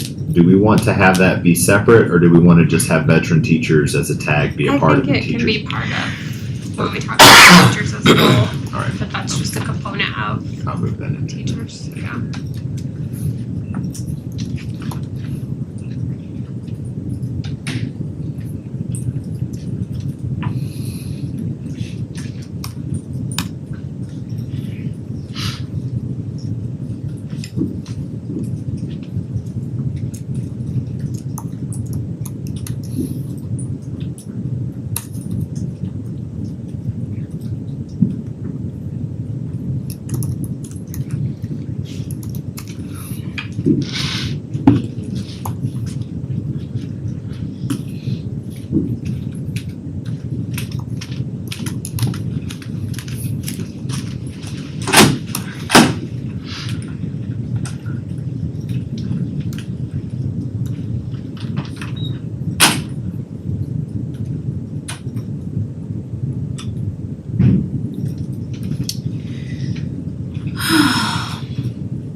Mr. Melendez, are you our representative for Board of Directors at SBA?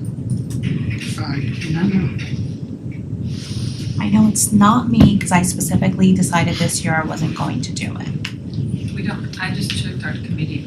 We don't have a member? We don't, that's not one of the committees that we have to have a representative for. Well, we need one.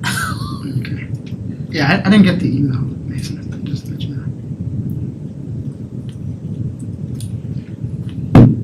I checked my junk, that's okay.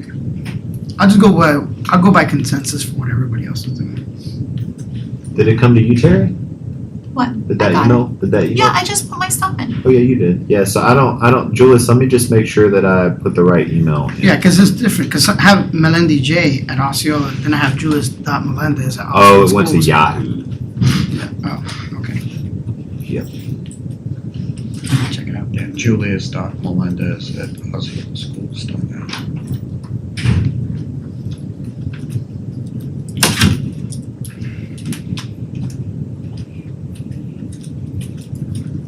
Okay, I got the document, you don't have to resend it, I have it now.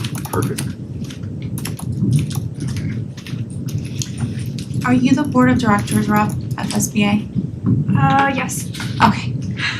Like, I know it's one of y'all. Yes. Okay, that's all I needed to know. Thank you. So what I'm doing here is just ranking them, right? 1, 2, 3 by priority. You have 4 votes, and you could spend more than 1 vote on an item. But if you just put 1 vote, then just vote 1. We're still on the same page. Yes.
As you're thinking about the voting for these items, it's really kind of more of think about the biggest ones that you really need to tackle. I didn't clarify that, but like as an example, Julius, like on the agenda for like line 7 where it says reframe the no personal agendas on the dais. You could like I could be wrong, but I'm looking at that as like probably pretty easy to just get consensus that we need to tweak that language. So it's not like a heavy lift. We could just, I don't know if you need to vote 2 on it because maybe no one even feels like they should debate that. And that's just a wordsmithing thing versus the discipline versus rehab thing seems like a big one. The teacher salary seems like a big one.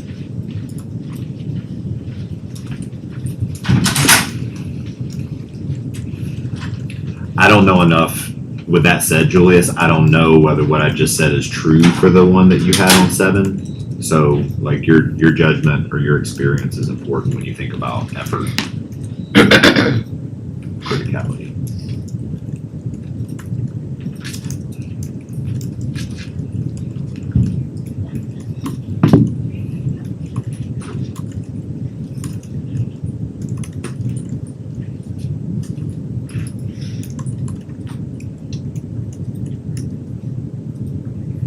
Julius. It's almost like 3 and 4 can be combined into 1. Just do 1-1-1 unless you're voting more You than only one get vote. 4 points. You have to. Yeah. You So can- So I thought you were ranking them, I thought 1 was the highest, 2 No. was the second, 3rd is the No. 4th. No. No. So- You have 4 points to spend in Oh, those so it just doesn't categories. matter. If you, Okay, if so I'm not you ranking do them 4 just- on one of them, that's all your votes. Yeah. You got nothing else. It's like a raffle. Yeah. You're putting your tickets in the bucket.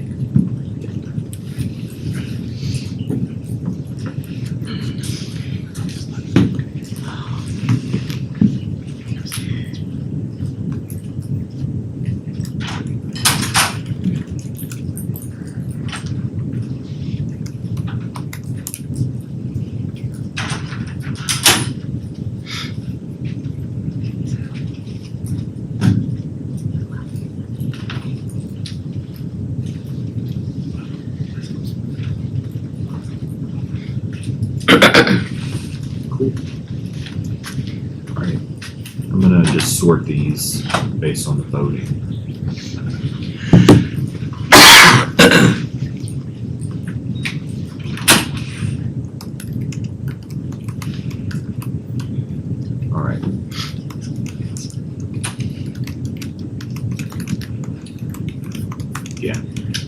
teacher salaries and the respectful and safe thing from the point of view of discipline versus rehab, and the fact that teachers are overwhelmed in the classroom.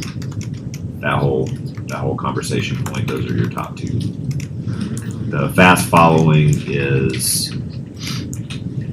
the capability of how you incorporate stakeholder input ongoing. So like when changes of direction or new information comes in, and then the dashboard. So, both of those are still really important. Cool. Anybody have any concerns with the order that these wound up falling in?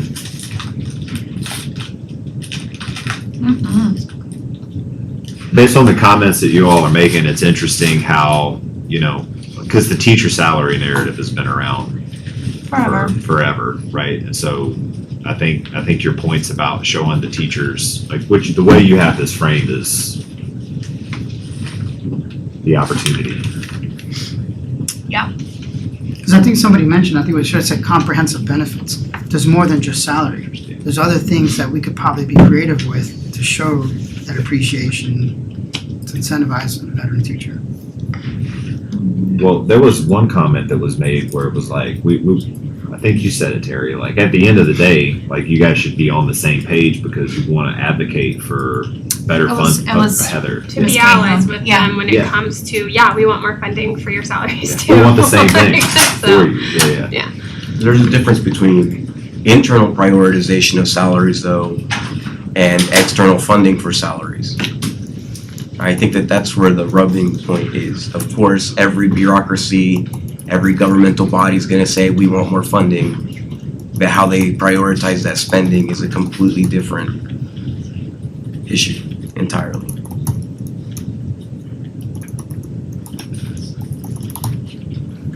So that would be the key. Both of those. Okay, cool. Y'all want to break for lunch? Can we do a working lunch? I'm fine with Yeah, we'll do it. Yeah, I guess like a 10-minute break then. Yeah, just to get our lunch and then come back. Cool.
Go that way, back What on. what outcomes do we think are most essential?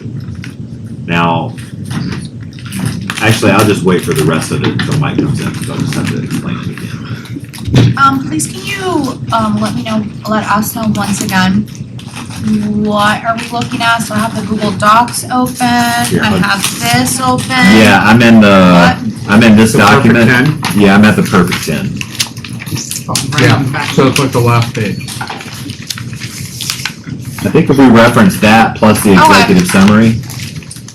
Perfect, clear. Now, again, we have these two tags here when it comes to respectful and safe.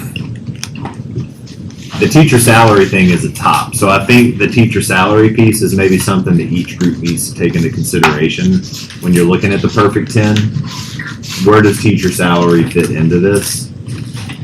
If it does or it doesn't over the next 12 months. Are you splitting us up into groups? Yes, there'll be I wanna be groups in of- Mike's group. It's gonna be groups of 2.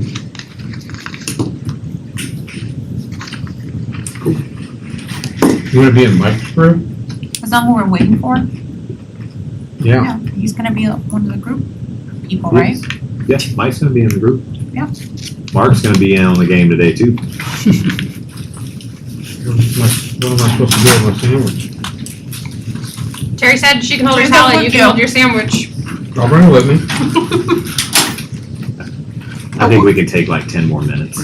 Since we're doing that, can I No. explore something real quick then? Because I don't know where it fits into your, you have like a chain of events, right? It's like, hey, you gotta do this before do that, and we get to the final outcome, right? There's one thing I was thinking about, was creating like a scorecard for each school, you know? And for instance, we put there like the math scores by grade level, you know, science scores, you know, things of that nature, right? And then the state has a grading formula too, like the lowest quartile, you know, just kind of things, right? But then I just kind of wanted to kind of continue that along and see, okay, what is the CTE, for instance, you know, if it applies, you know, what are the number of certifications, you know, things of that nature, you know, arts programs, how many electives, you know, what's the attendance, you know? So basically creating different categoricals to look at the holistic picture of how that school is operating, you know, but to include, again, you know, number of absences, you know, student absences, what's the attendance rate, you know what I mean? 'Cause I think that's important too, the benchmark. You know, we call them accessory offenses, you know, the number of serious offenses that they do that has to get reported to the state, you know, so I was just kind of doing a complete comprehensive view. Yeah, let's use this as an example. I think this is a great example. When we talk about outcomes here, we don't need to make them smart yet. The SMART goals are coming, right? So we know that it's simple, it's measurable, it's by a certain time, all that stuff. Today would be more like directional. In the next 12 months, we're going to focus on something like a school level dashboard version 1. It's not going to be perfect, and maybe it doesn't have everything you just said, but it has the top 5 things that are easy to get at based on what we have today that are meaningful based on the vision, and that would be the criteria. Right. And then that's a statement that you put up as one, as dash. Here's an outcome, directional area of outcome that I think is a reflection of where we should be at. Yeah. And then next item. Yeah. And then so like you and John are on a team, and you guys list your stuff out, and then after you're done, you're going to vote amongst yourselves on after you list them, which of the things that you listed are most important from y'all's point of view. Right. And then that's what your deliverable will be in a 30-minute cycle. And then we're going to rotate, right? Because you're going to get a topic. Like holistic engagement is a topic area. Transparency to essential outcomes and the practices in place to put that information to work. Maybe that's where your dashboard at the school level fits. Yeah. But you got to figure out which of these it fits into. Yeah, good categorization of, yeah. Exactly. And so you guys will rotate. So what will happen is the very first session will be the heaviest lift because each group will be staring at a blank sheet of paper. Right. And then when you rotate the first time, you'll be rotating into somebody else's work and draft. And you'll kind of start with that, and then you can make your additions, do your voting, and then we'll rotate again so everybody gets a chance to look at what we started with, and then we'll kind of come back and do a walkthrough, make alignments, tweak it again, do a final vote, and then we'll have kind of outcomes aligned to the areas that we establish here. Now, do we want to separate them? I don't want to get too complicated, but at the same time, I don't want to make it too simple either. We want to separate it from like school-based KPIs versus like district-wide KPIs and kind I of have think two. we only focus on district because principals would be doing theirs, wouldn't they? If it were me, I think the student drives what the district does. I think it's the other way around. It's like you're student-centric. What are the performance measures that you want a school to accomplish? I think if you guys try to get into a KPI conversation today, I think it's a rabbit hole. I think what you should align on first is the directional areas of focus where the outcomes really matter. Because I mean, if you look like a holistic engagement and you have learners, you have teachers, you have administration, that's a massive box, right? So in the next 12 months, like the factors that you guys would make considerations on, like do you directionally have a feel for where you're strong today? So we kind of have certain information that we know we've seen before. So we have a head start in that area. And if we're on the 10-yard line and we could just get it to here, like boom, we're in. You kind of need to put some of that thought into how do you take holistic engagement across all three of those areas and turn that into something directional, meaningful that you can cascade. Right. So the people underneath you can start putting plans together. And by the way, they should help you guys with KPIs. Right. Like once we box things in and shrink things down a little bit. Can we partner with a staff member since we got a bunch here? We got 1-to-1 instead of partnering with the board member? I recall Mike. Yeah. Could we do that? I got whoever. I mean, I don't want to say which one I like the best, but I think that'd be kind of cool to hear staff's input too. They're here. I would love that. If you guys, I mean, I feel like that would be. I got that clean. Wow, clean up ways. I'm like, oh, like, come on. Yeah. Just, So we might need to make the groups, okay, so let's figure out how many folks are gonna participate. oh yeah, which one? Anybody's available. Oh, boy! I got that clean. Let's go. All right, so who all's in? So how many, there's 3? 1, 2, plus Mike, 3, 4, 5, 6. No, there's 3 stations?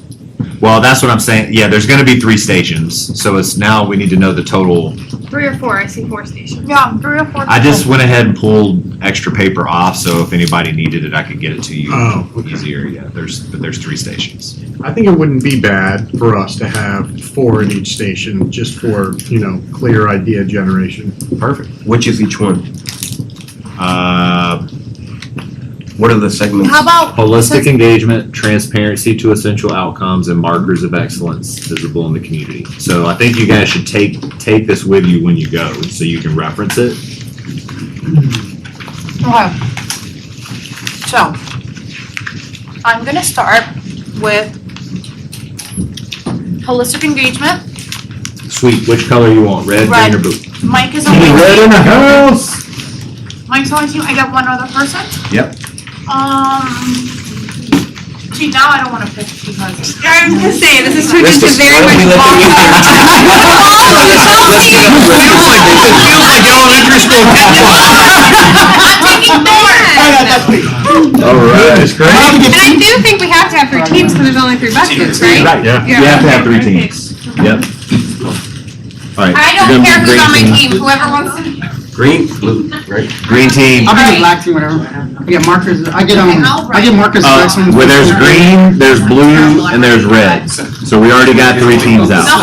No, this is about substance, it's not Okay, about. this is, which one are you? She's I'm doing holistic holistic, so I will do engagement. transparency and you can do markers of just one in order. Alright, then I gotta jump in with somebody. Markers of what?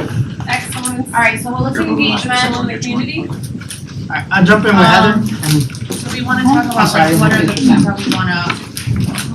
she's got 2. We got 2. Then we need 2 people to go with John. Learner engagement, teacher engagement, and I have lots of ideas. Let's go. Well, then come over. No, you're full. I'm full. And we're putting what, hold on, we're putting whatever. Whatever I can Alright team, I'm gonna start the timer now. We're gonna go with 30 minutes, but we'll do a check-in. Remember your deliverable is a set of priorities, number 1 to 3.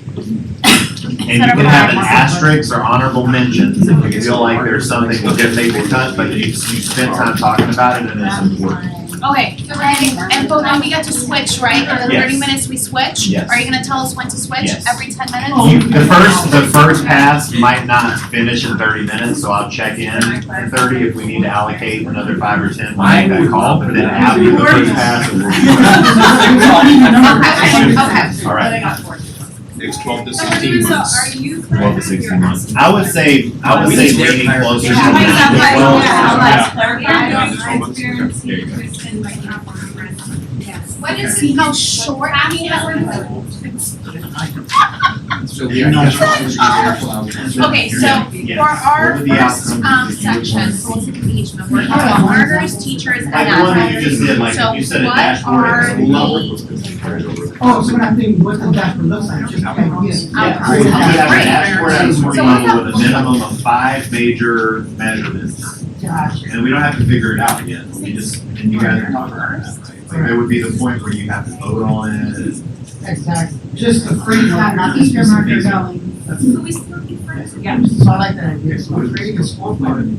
At the end of this, what Can we build our you'll student have friendly? is a list of a bunch of things, So, and you voted on, discuss them, and then now you're presenting your top, you would have your top. Yeah. 1, 2, 3.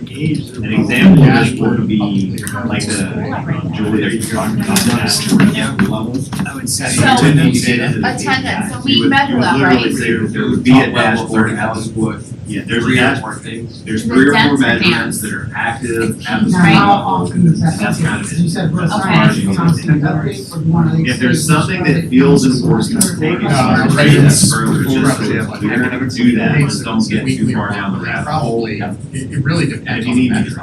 So, we only. The vote at the end is, so what we need I'm gonna to have have it is one, just one, as many as we want. Do you to go see on. when it's I mean, it still could So say it's last easier if you stay Yeah. loose you know. with your list and have lots of good Yeah. conversation. There's And then I'm gonna time check everyone for about Is 20 this minutes. like this plan? But something Yeah. might And we may wind up extending. I also want to be realistic the too, first I draft don't think it's a burden on staff. We'll check No, it I would say fine tuning, let's talk. To what? Very nice to teach, right? And it's fine tuning and just like Understand. discipline, let's talk, it comes through the word discipline. Oh, okay. I was like, did I spell it incorrect? So what is this mean And then? parents score. Reduce? Just. Just for Oh, okay, I'm like, are we gonna dig down a little bit more? Okay, so we got learners, attendance, improved attendance actually, right? Okay. Academic performance improved. Reduced. Improved. Discipline, absences. I was gonna say, ongoing, we did this year, the town hall and the survey, community conference. Really impact of engagement, so. I don't wanna do, but I don't wanna say just regular, like, I want them to have meaning behind them, so I want them to be meaningful and timely with, like, but I don't wanna just go to the point. Like which ones do you feel like we're really done? Well, Clearly, one that we did was not. Don't need to repeat that, although I'm happy to. So that's what I'm saying, you know, meaningful and timely, and not just to do it. right, Well, to me, Like, I want there to be a purpose. to me, it's not so much town hall, it's the general response. High conversion. I think it is which category jumps the word, but I like committees. We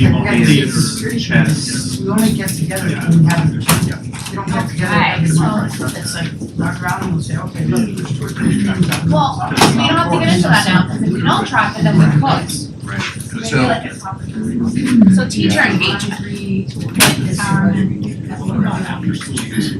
So refining committees. refining committees around Engaged. those.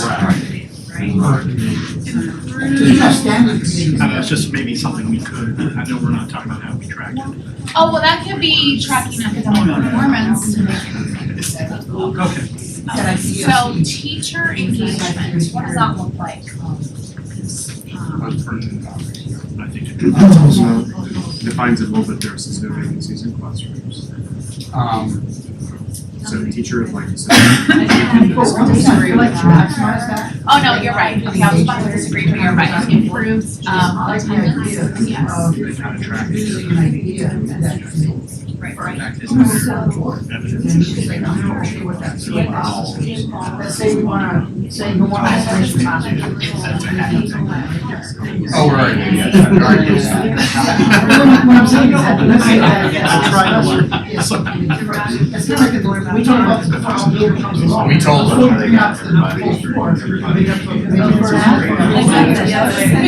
could be, it's a symbiotic relationship. So we'll receive all these, we're using committees to vet changes. Well, no, I mean, you're right, but I was gonna say, if you're tracking it as in, like, permanent, say that we have necessarily, like, when I saw that current teachers are professors. Yeah. So we can expand this on how much of these part of way late in the game is coming to the global conditioning, taking additional 1,000. Their position is very. Professional development, professional development. Right, my school needs They need something, I want my Other learner to guy. get acceleration, I want whatever. They do have a process for that, it's called, But how transparent? quite transparent. No, Yeah, they- I don't know, it's important. So they don't, I'll tell you what, so Like, they summer don't, ones, are those the reason why. Well, you have no. So summer, Product can go. Yeah. Yeah. Renee and I have worked in the district where it were free for all. Okay, then when it lands in the district. And literally, It goes we were in our. having to say no about to 10 9% went of into the funnel. because Like, everybody thought admin they were funnel. there to put into everything. Were they home? Yeah. So now.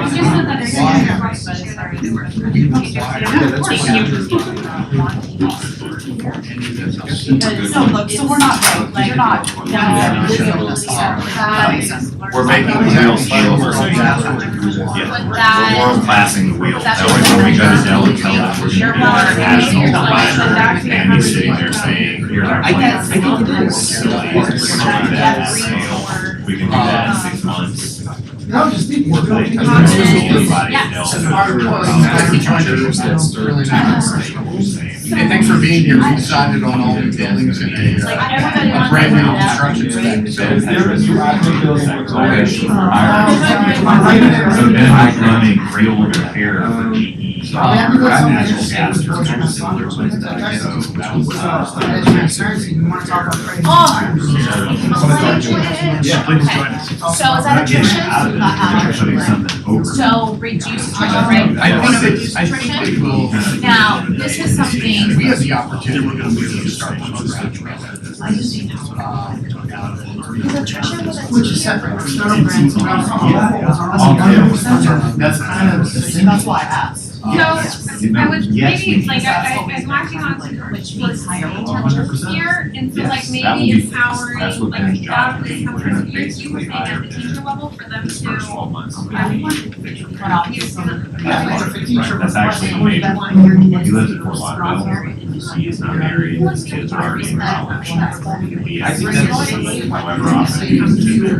I think that's he's married. We're gonna talk to him tomorrow. So I think that could be a full. Because we started the process of that. It's kind of like Then being we're able talking to about, follow. put us around the executive, not a finished person, it's very much. Yeah, I think really what you're talking about is. Or is there an outcome that we're like, hey, this is a wrap up of both of these, Super polished. being engaged? Yes, so process education, process. The idea of. How do you go about actually that grant? Ready, and either funded. Oh yeah, it's gonna be great, so we're creating a lot of specialization. Which I think is very. And this is like, Very strong like that's the internal, like that, I just wanna, We can pass this. problem. I'm serious, I'm not. We should. You should. Yeah, I mean, we're past the point now. No, typically it's not. I mean, it's not fair for anybody. Like, there isn't a single, you know, Julie was the person that basically did under my skin most. And it's really just because it was not until like a month ago that I finally really understood how reactive that business actually is. Every single one of them, everybody that works inside the wanted to do it. Trying to get to legislative opportunity that they didn't know about after the fact. From what I was just so everything is, so we show up, we're talking about this workflow, we're gonna be strategic. Dr. Green would know, but. She was in a, she was in a, so we got that. If we had to teacher survey, She should also drive. She did. She said maybe one based on metrics. We feel like I don't know how decisions are made at that point, right? Improve, tweak to the teachers. Yeah. Oh, better understand. Performance for them. I know. I Accountability. didn't invite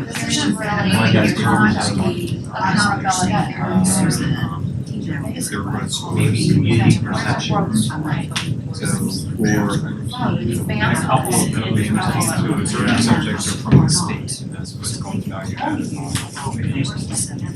So we want to see higher. Higher student growth. Right. Yeah. Back to the day, right? Well, if we ever need to like fill on our. Dave too? I said the other day, I said, Dave, let's get you on the PLS team. Okay, so higher. Communicating, that's right, that's what she does. All right, you ready to go to those? Mike Woodland, Yes. now we hired Exactly. about a month ago, That's, he does delivery consultant where he has contractual requirements for whether or not we're delivering to someone. Because buy into the vision, because you're buying into the vision. We're all Well, or just retraining. So, I guess, sort of way to measure that, which I don't think really good measure. Is y'all feeling safe to disagree with the board? Actually, no. I know, assessment, okay. 300. I'm just for it. You get a 50 for Oh, somebody else. I mean, if I'm In the being same category.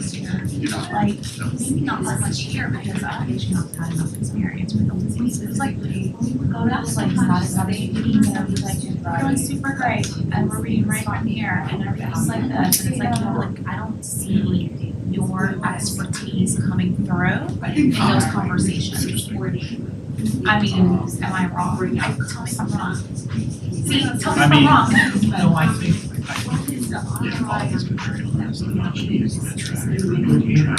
Yeah, but when I No. want to when I want to scribble, I just scribble. Instead of letting us talk about anything about your job, you know. What are we doing here? What is that thing? I know a little bit, but like, I don't. Yeah. We're like, God, I really think we should have like a better recommendal like offset. Yeah, there's a lot of things that are measured You know that what I were mean? graded. Like, Could do you feel Even if we had like 100%. your expertise is really valued and Yeah, you? you were the number one. I think we can, Maybe I'm wrong at about any that. time, we I can could be wrong. expect. Okay. No, because we Admitting don't you're have not a number common one when each item. in this stuff, and all of a sudden, So I think the common. lower you are. promoted. I don't want you to take. There was a disagreement on the sheriff's So, spending money. you only need to train Not that communicating, you're not getting procurement involved. process Okay. once. Um, I So I'm wrong about that. I have gone to the door, not in a disrespectful way, but we've No, gone it should never be. We've gone pump for pump, it's an issue that I felt. Yeah, It's allowed. Yeah, okay, then, just kidding. What else? I think a lot of these just need to So attendance, nutrition. That becomes a higher priority. Feel. No, I think what they talk about, Yeah. we're talking about teachers leading for sure, administrators here. Like The visible in the classroom, engaging, although we have done the learning walks. I think that's just a science, but what you have conversation. We do all my workshops on there, live stream on YouTube, you know what I mean? And I think you're right, a lot of these do track down to the administrators and businesses and you know. I would want an extra layer of accountability though, like options. Have you ever watched Bridgerton and how there's I haven't watched Bridgerton. whatever the We're talking about point is, Bridgerton. that if you've got. I'm sure there's a point. You need to start Dr. Brad on and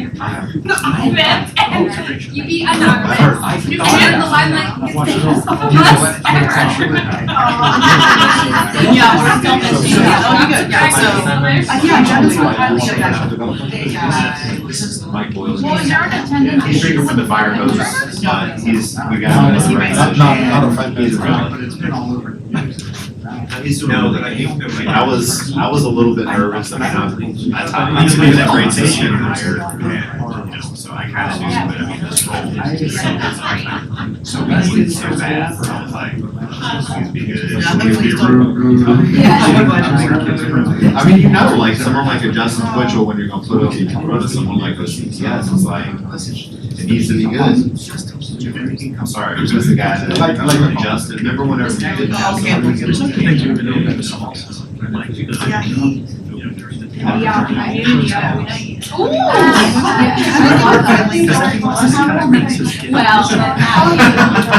community engagement. You know what I mean, like, he's like. You can get I'm going to have, like, town hall, that's like, okay, let's. It's not gonna work. So it's on my list. Like, do not be asking me. so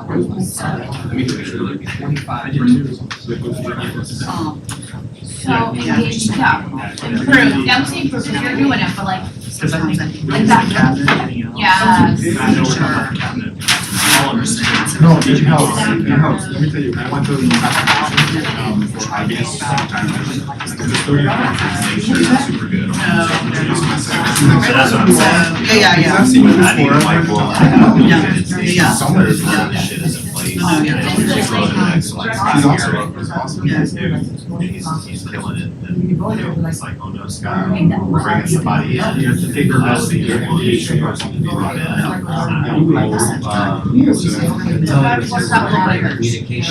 Being accountable for. I mean, we are responsible. This is different, this is like. I feel like that this is How does that, Yeah. I really don't know, like, what happens if you, like, first of all, how is that, like, including the formula for your. So that BAM score rolls up size. As part becomes what, is it like 50% now? Well, I think But it's 50%. salary for some of those who were like, I mean, what if you And the other 50 is. It's 35%.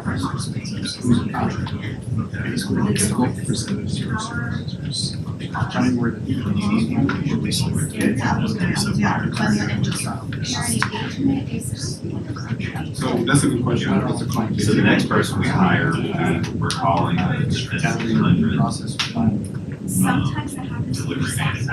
It's like, But- can't do that. The thought process. You're gonna start to your account. My last point is you have to take this into consideration. Why that's why you and I understood what we did. Basically to represent life cycle services. So, Contractual, the customer, right now, I want to know for the 15, 20, 30, we do. I I mean, that's. It's a big budget. How long did that take? So for me, like, if you ask me for this, it's just that I don't know how to Exactly. Where's the document? I know that for, you know, facility. These are the most important Like, we know what we're doing, we can do, but if I just let. And that's what I do, right? Got it, yes, I see where you're going, like, just like, okay, so like if a teacher, for example, doesn't like show up like 20% of the year, so they're just like, so what's the accountability for an administrator if, let's say this is happening, we lose 55% of our computers every year. Especially here. What happens? Leave your house again. Like, my biggest fear is getting into a project if we don't. Yes, so what we're gonna try to do is we did. Like, that's the worst nightmare for me, if I can't figure it out. And that's why I constantly tell stories and I just really like. When you guys start to roll that out, it would be really helpful. Like, For expertise in that, like, a lot of times, like, you guys know. It'll be just like this. We're gonna do it just like this. I would gonna tell you this. With Tony's team, it's like, Maybe not too, like, me and Joe. It would be select, right? Okay. Whoever comes in, I think, will be a sheet. And it's gonna be like 1 or 2 accounts. We have to start somewhere. Right. Build the approach from there. But see, I'm coming to you 6 months ahead of time to tell you something, because I'm telling you the truth. I'm gonna tell you the way that I've seen other districts do it, is like, we have to work for $60,000, and that's all you're getting, so you're gonna figure out how to spend the first 90 days.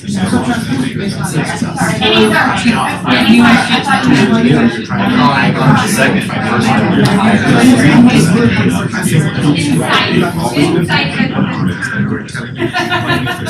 I remember when I came to project, so that'll be because we have to write two people when they're done, okay, now we kind of know fun and figure it because we have many more. So that we have to add it for cover day to day. Now, and our growth objectives next year. those are the discussions. Let's build that. I can't wait to see my last one, 2026. That is probably the third resource. But so again, come back to me. I like All we need accountability is measures. what we're doing. We can just put it there. We could say. This is just a first round. So let's make it easier. That's the whole thing. We could say accountability and I think Devin was just a rental building, you know, with a lot, I mean, The there's so next many session now is is six about months. direction That's how it's about. it's like probably STMs. Yeah.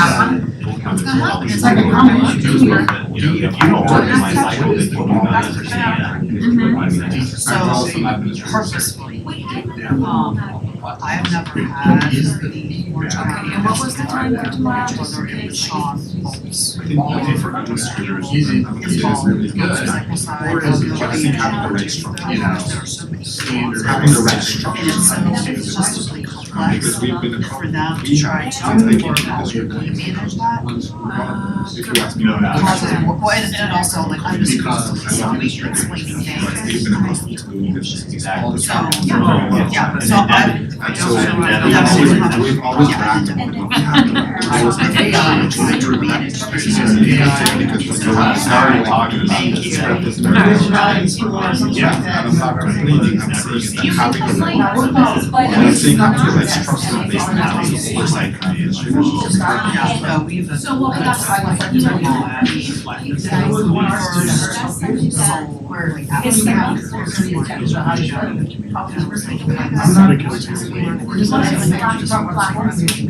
Yeah. That type of thing. Yeah.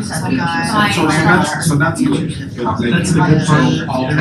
so There's a downside. this is where we just Yeah. double whammy is gonna That be. layer, well, that's so the layer of structures. So for that, The life I'm just gonna use it as an example because that's what I know. like those two things together. In facilities, we have That's what practice is. when I came in, we were doing thoroughly with 2 projects. That's my experience. $1 billion, and she added 1 project. That's part of Anytime I saw this, how effective that's a structural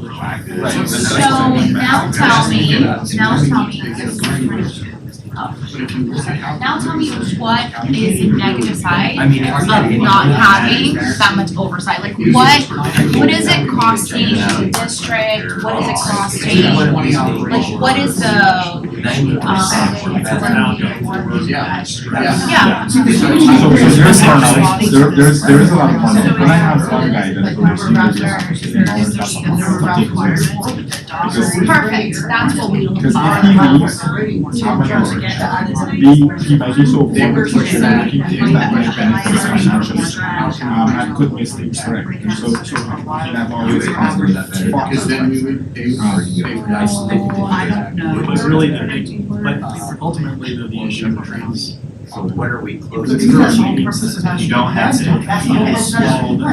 Which one do you think would be most? Right. Not just. We don't want to be most. No, we do not want to be. But We're gonna be more Eventually. like in 10 years. Eventually, but That's the whole purpose of having. I agree with you. How do we operate like a large district? if you're that, So the question is, perception issue. is that part of holistic engagement or does that fit in transparency or markers of excellence? I think that's a little bit of transparency, Markers of that's like a excellence. document that has to be, no, it could be one of those areas too, but I think it's a transparency thing. I don't think it. There was this comment in the. So we can put a pin on that for the next Yeah, it does, session. I like to Yeah. focus It on does. attendance. A tag. of students and Put a tag on it. Okay, so just. And because if that one Yes. staff member is missing too many days, well, that's wrong. That's good. Well, we measure Professional certification. Did you see the comment in there too that was on the last few days of school? But I think they just need to like just leave the Monday, Tuesday type thing, because they're like, let's just get. Oh my God, you're the president? Yes. By the way, we're not pushing Yes. anything out. Wait, but what? You gotta set. So we just like.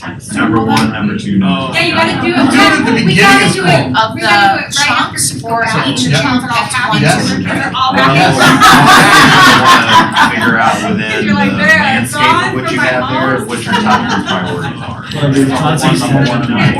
Yes. No, students first, bro. Always students, the learners.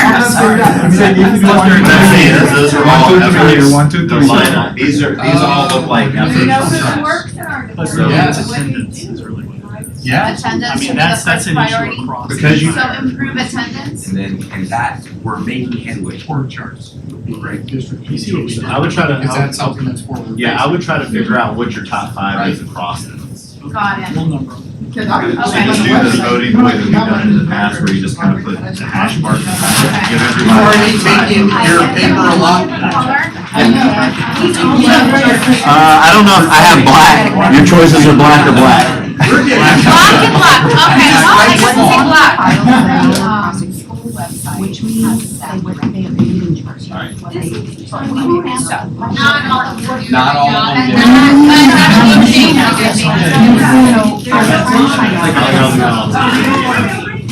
So you guys are gonna need to take this, I'm saying this, give everybody. Figure out what your number. Now, we gotta figure out what it's. In that. Where's Academic performance, which goes to, probably. So just do like 3 votes. Put like a tick mark. Spend up however you want, just like they did voting exercise in the spreadsheet. We're all the introverts here. You got. We're actually doing work. Or that. Besides you,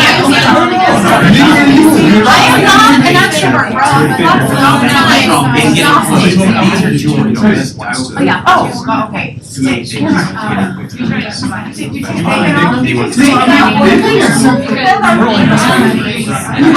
Give her a timeline. I'm not sure you can provide a start. Okay. How did you want to call it? Process those, and it will also. In terms of Just put a 1. Just Just put put like like a a tick mark, yeah, just put a tick mark. Yeah. It's gotta go together. That's why I was trying to run like that. and I was Okay, like, but You can link them to if you want them to just take it, because the numbering.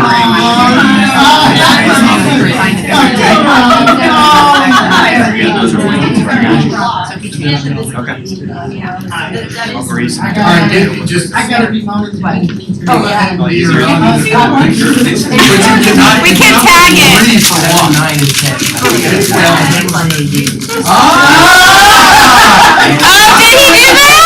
Oh, no, Not so independent. did he finish? No, we weren't gonna do this. Most of it, but I left out for, I left it into what. Skip on that. Okay, so we got our three. Never thrown a board. Anybody? So it was one and two. See? That's what it was. I can't see. And I have to eat all of it. Yeah. Yeah, I got the cheese. Sanitizer on here, wipe them off, but they're coming out. And I was just wrong. We bring them on the UDG website. Yeah. We can always. Yeah, if you don't mind. Yes. Why Why don't not? you sleep here? I Hey, Heather. Future cheese. There was a shower. Is there a reason? All I know is it says story about Harry. Yeah. So it has nothing to do with this. You was just trying to be like, yeah, like, I worked out this morning. I worked out this morning. You got her own parking lot. I know, that's what she wanted us to know. So all this for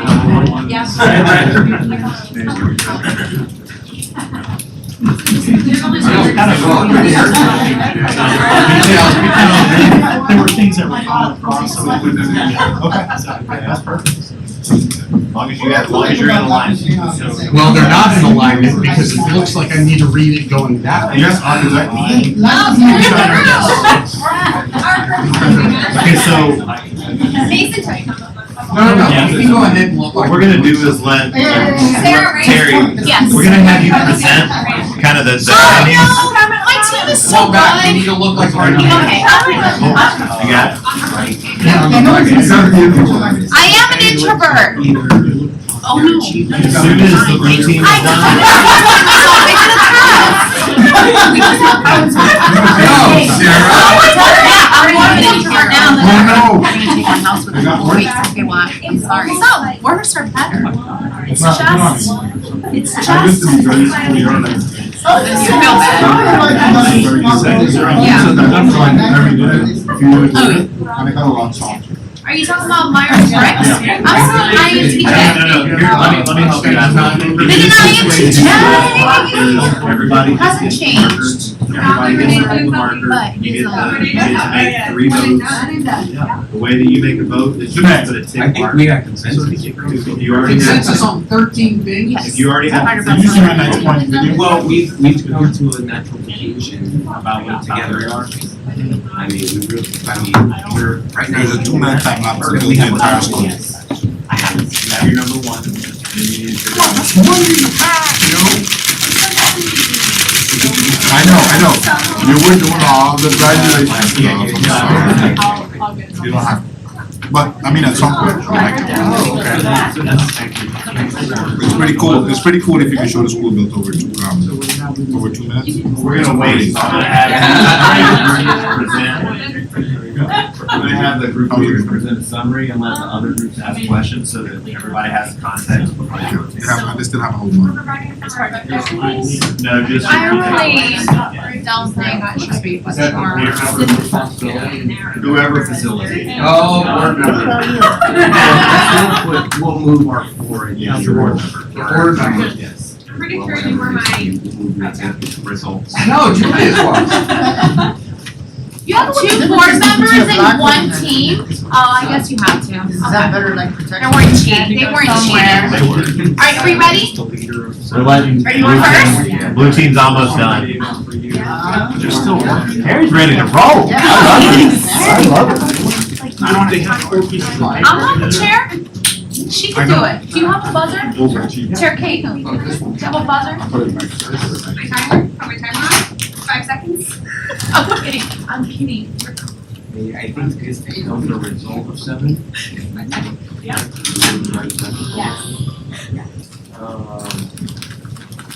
I think it would be. Jeez Louise. So you remember this, I asked her to get me food. Oh, I can do it. And there isn't a person in cabinet that I've eaten more food with It's still the same thing. since I've been here. And she got me, Oh, I wanted yes. to, and I do Give me the shirt off his back. You know what? I think that we have to have a community conversation about how ubiquitous slip it in like beef this, and right? pork isn't everything. Yeah. It's like a lot of people I know don't eat beef or pork, and it's like, whatever. right? Here's Where's my feet? here's some cabbage. Great job. Checked against the rail. Hey, wow, most amount of work, Sorry, most I am so efficient, sorry. better outcomes.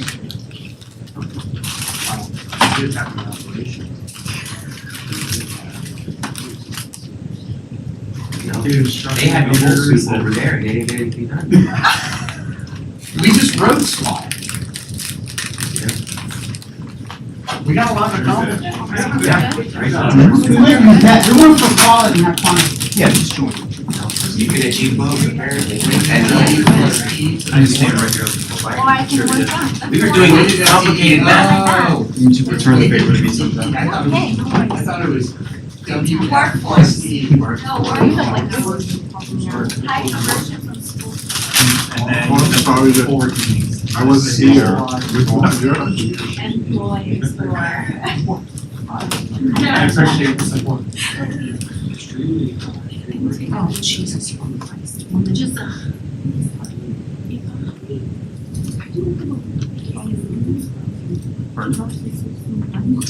Yeah. So supposed to be actually outcomes for the senior for each one of post engagement.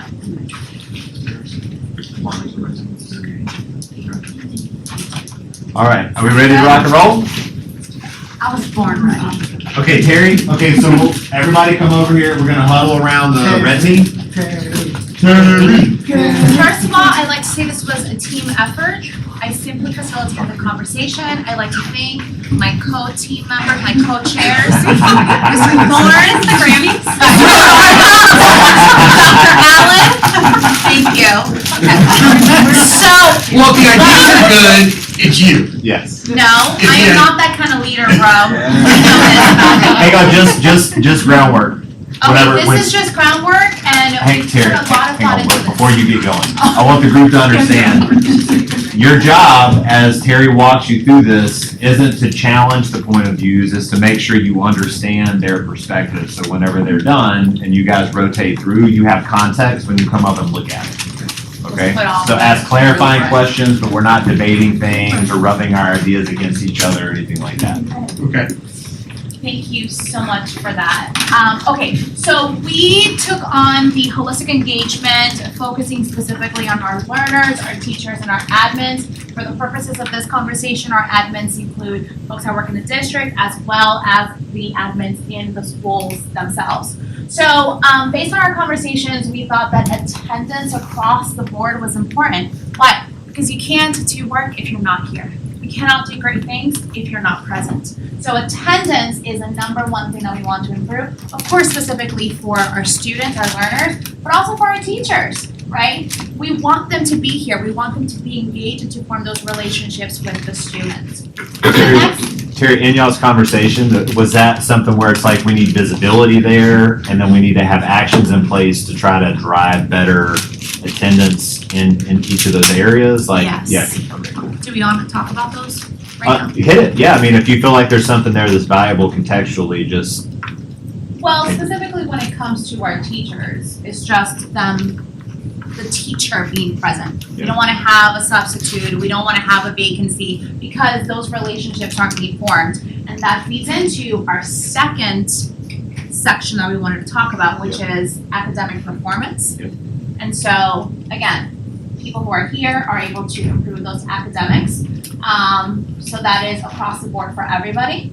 And then the last thing that we wanted to focus on is professional development. because professional development for our admins, but specifically for our teachers, feeds into that academic performance.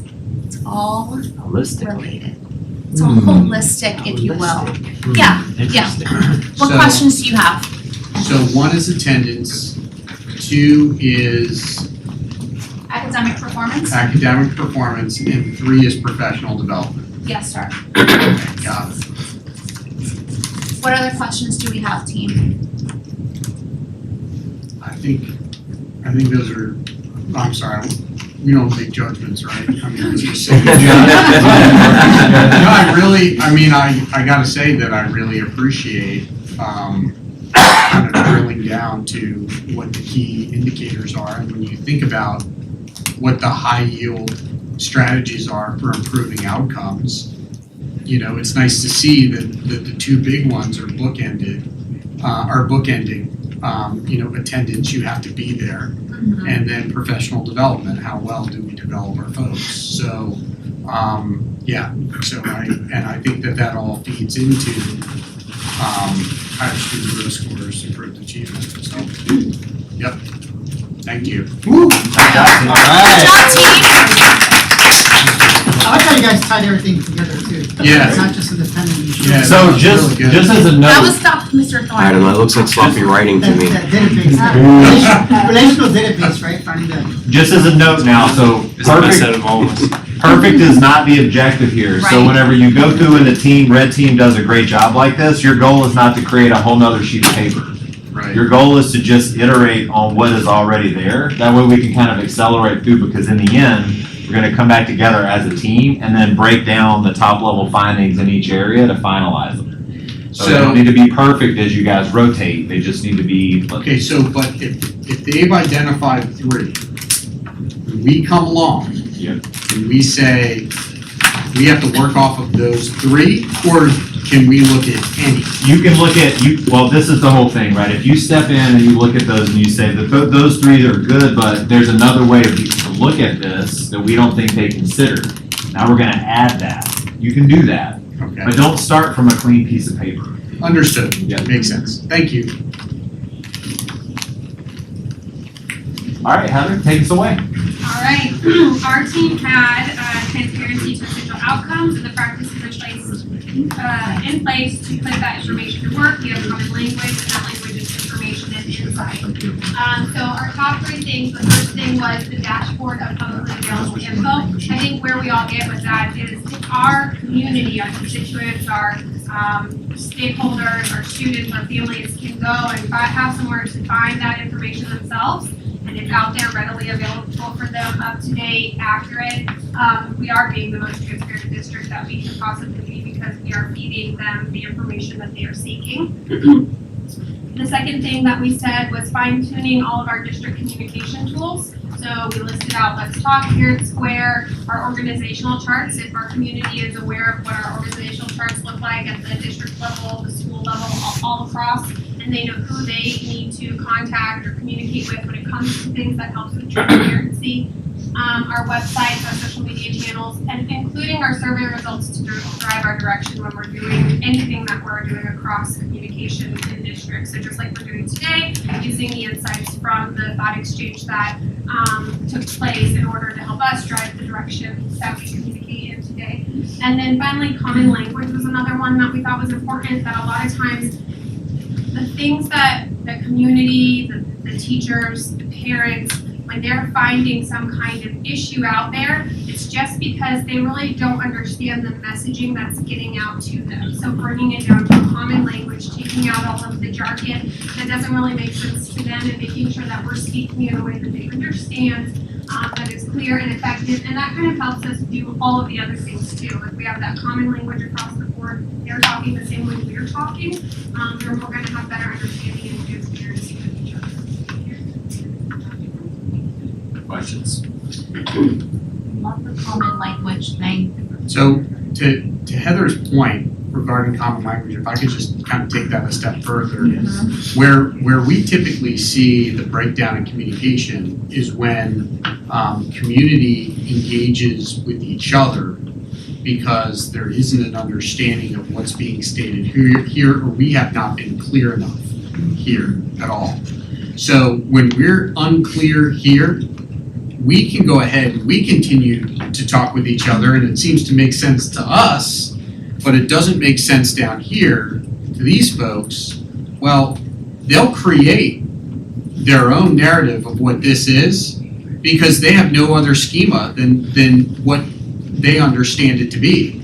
And the responsibility does fall on us to actually be speaking and convey things in a common language. So then the communication can be this as opposed to this and this. And that's something that we see that as a major growth opportunity for us. We know that we can do that better. So for sure. Like a perfect example, just to let you know, people are saying, pay teachers more, pay our teachers more. Well, I can't do that as a school district. It's a state, legislative initiative on the compression, especially with veteran teachers. But you're right. But everyone in the community needs to know that vernacular. It shouldn't just be everyone in the district knows, because even Janet Moody, the president of the teachers union, says it's a state statute that needs to change. But you're right. The language of the community just looks at the school board and says, hey, how come you're not paying your veteran teachers more? Well, I can't, you know what I mean? So you're right, so you can't even argue the same message if you don't even agree on the common language. But we can go ahead, and to your point, I agree with you. We can say the why, and explain the why in a statutory way that you and I are gonna understand. But it may not be that understandable out here in the community. So we need to be able to explain, well, what does that mean when you say 100-32? We have to be in compliance with that. What does that actually mean? So I just think that's something that I know for a fact we need to be more intentional about. And I think it'll actually start with rolling this out. I think the manner in which we actually roll this out when it's a finished product, Yes. I think is going to be that's going to determine how things go relative to whether or not we can get on that common language trajectory. Is how is this written? Is this written in a way that somebody can just pick it up and it becomes that easy to read and that easy to follow for them to understand the sequence of values and objectives and goals and important indicators, things that we do and espouse here at the district, and how involved and how embedded is everybody and how committed is everybody to that. So I think this will be a very interesting bellwether as we bring this out to the community, and it will take all of us. I think we'll have to do this together in all of our communities. Once we're done, we'll need to be able to bring this out and actually convey it in the same language. I like the points that you made at the beginning of what you were saying. I was going to say the same thing, so I'm glad to hear you say it. There's also other barriers to education. And so one, it's not just they're not hearing the communication that we're putting out. Sometimes we're not hearing the communication that they're providing us. Agreed. And that's a two-way street, and especially when you get all the educated people on one side of the room and everyone else on the other, then you add some condescension potentially in that situation. And now you have non-factual barriers that are preventing effective communication. So, I mean, I think that should be addressed. This is all about two ways. It's not just about talking to them, it's about hearing what their demands of us are, which is our responsibility because that's statutorily how we're set up. Absolutely, totally agree. Yeah, and I think and it's important to know and understand on a statutory level what our obligation is, right? And that's part of the transparency because our obligations are their rights and that supersedes everything else, right? So that's, to me, is a key thing. I mean, regarding the salaries, it's easy to say also, well, this is a statutory issue. But when the district has wanted to find its way around the statute and to do something in a very creative way, it would.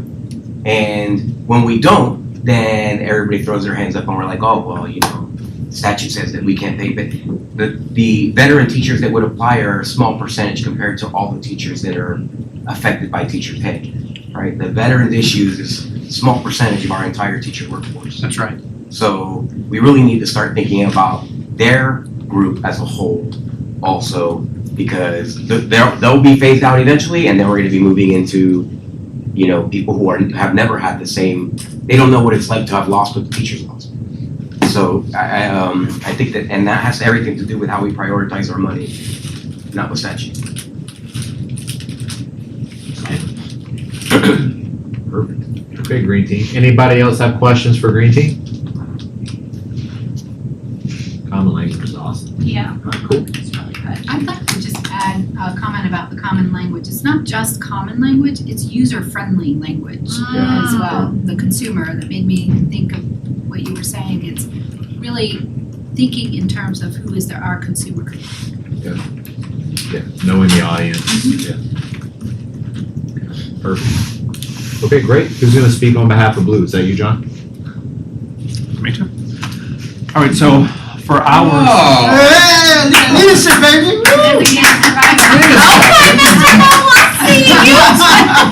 I love it. That's All right, so he comes up with So we're getting right, Scott. Hey, where's the camera? Visibility in the community.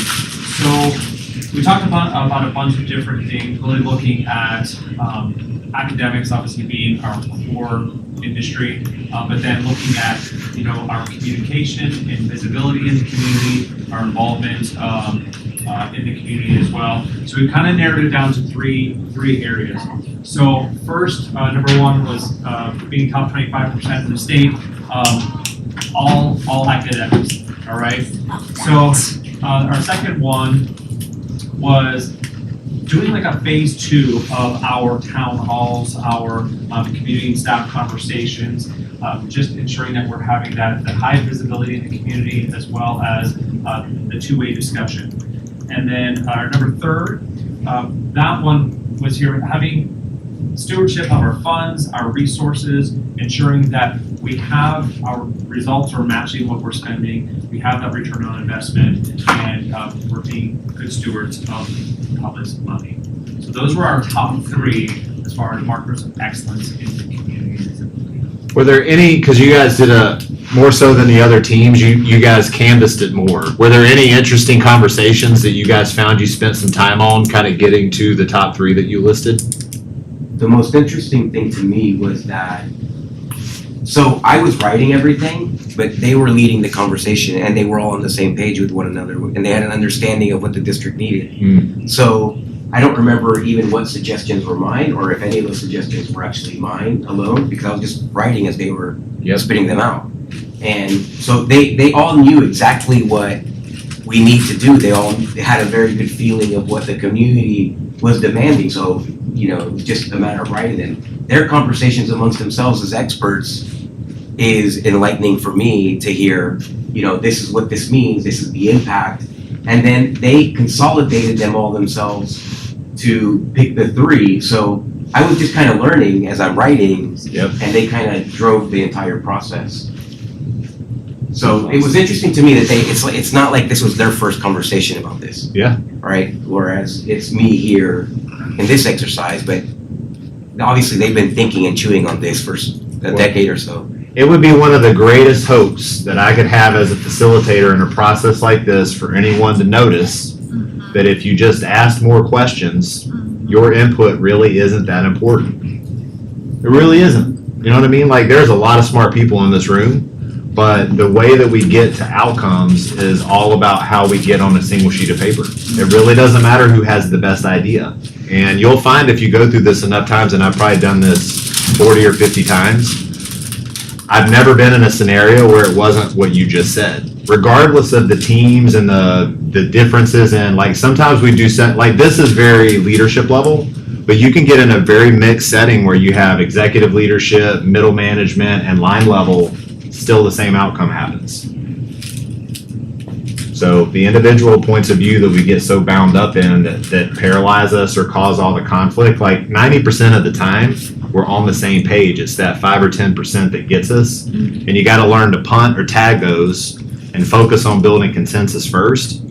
And everything is so much easier. But it's just like you just said, man. Like I have seen that every single time. And they all voted, and it was unanimous, kind of immediately, they all voted first, and it was Yep. clear that they knew. So they were ahead, like I'm writing down, but they were already waiting Yeah. for me to catch up the I entire time. love it. That's awesome. Now, the one thing, I know this is out of order, but one thing that was mentioned, that when I look at our executive summary and everything, is we don't ever mention return on investment or efficient use of resources. And everything that we spoke about for the first couple of hours, I didn't realize, I was like, man, how important is that? Because Exactly. we could be performance, we could be achieving the greatest thing in the world, but I wanna spend $100 million to get one kid to get an A. You know what I mean? Figuratively, I wanna spend whatever I can, but realistically, we can't. Yes. So I think that's something that, again, that's not part of this assignment, but now that I think about it, and this whole sheet of paper, this whole document, I don't see anything about ROI or efficient use of resources. No, I mean, you just hit like what's gonna, like the strategy mindset is not the same thing as outcomes in the next 12 months mindset. And so what happens when you switch gears like that is that you zoom out and then you zoom in. And then when you zoom out again, you can actually rationalize that strategic plan and have it be more grounded in reality. Then whenever you publish the finished version, people will read it, like the salary thing will not be missing. The ROI thing will not be missing. Like you gotta lay those breadcrumbs down. But you don't catch that the first time you spike through, like, you don't want to be constrained by where you are today when you're thinking about where we should ultimately be.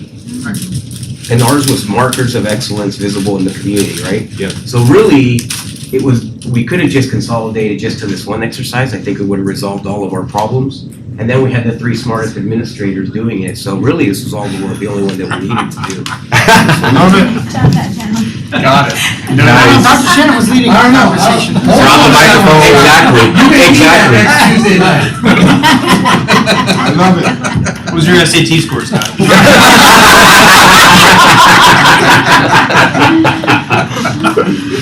Oh, this is great. Okay, rotate. Okay, which way? It doesn't matter, I guess, just go clockwise.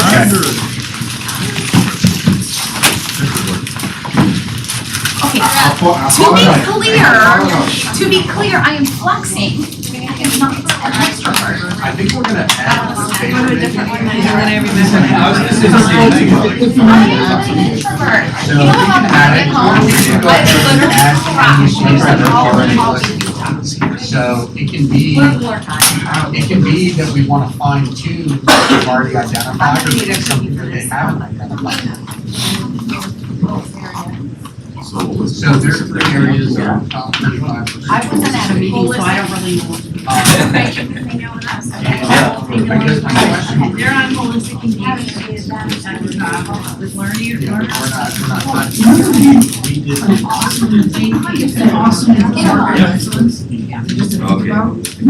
Committees? They're trying, I know. Yes. I'm a guy, I'm not sure how. No, we talk about this. I like scholarships. People going that way, I think pool market investments is a contractor coming back. Nobody thinks about how much that impacts. The amount of for the people that choose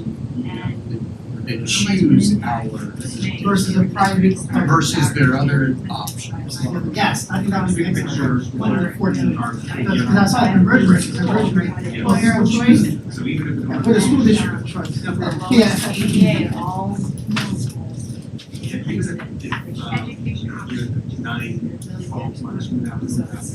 Because right now that ratio is going down. Like you said, we can slow it down. So We're gonna reverse it. And the team, no, everybody, yeah, exactly, because every day you miss a day, if I'm there, but you're not, then how is that? So I have a question. You probably already have that technology though, right? That if somebody went down for like COVID, remember, it's really around KPI, right? That you can measure. Alright. Here, I'll get it for you. Mason, I have water. Mason. Yeah, that's the easy part. I know. I'm not. I'm just trying to be a good hostess. Okay.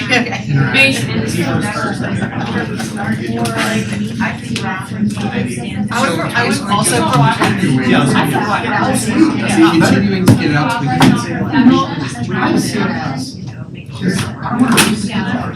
What is the biggest reason that Susan, do you like cold or room? I would like cold biggest please. reason that you move this Everybody needs to know what it is. Once we say this is our new plan. Does anybody else need a water? Well, you have regular water behind So that becomes, so that would be phase two. It's just about to go through somebody's water. So phase, like more of a, this is what phase two actually is. What if if they do miss, right, then you have Let everybody know what it that is. responsibility to hand it off to the parent and then provide them with the resources that they can catch up their own child who missed. That will happen in 90% of the time. Thank you so much. I Thank you. That's required. But if they did, then let's say that 5% of kids didn't lose what they lost in those attendance. I mean, could you do that? Like, could you offer some kind of process for when they miss? I'll call it out. When they miss things? Then do share. I did. Yeah. But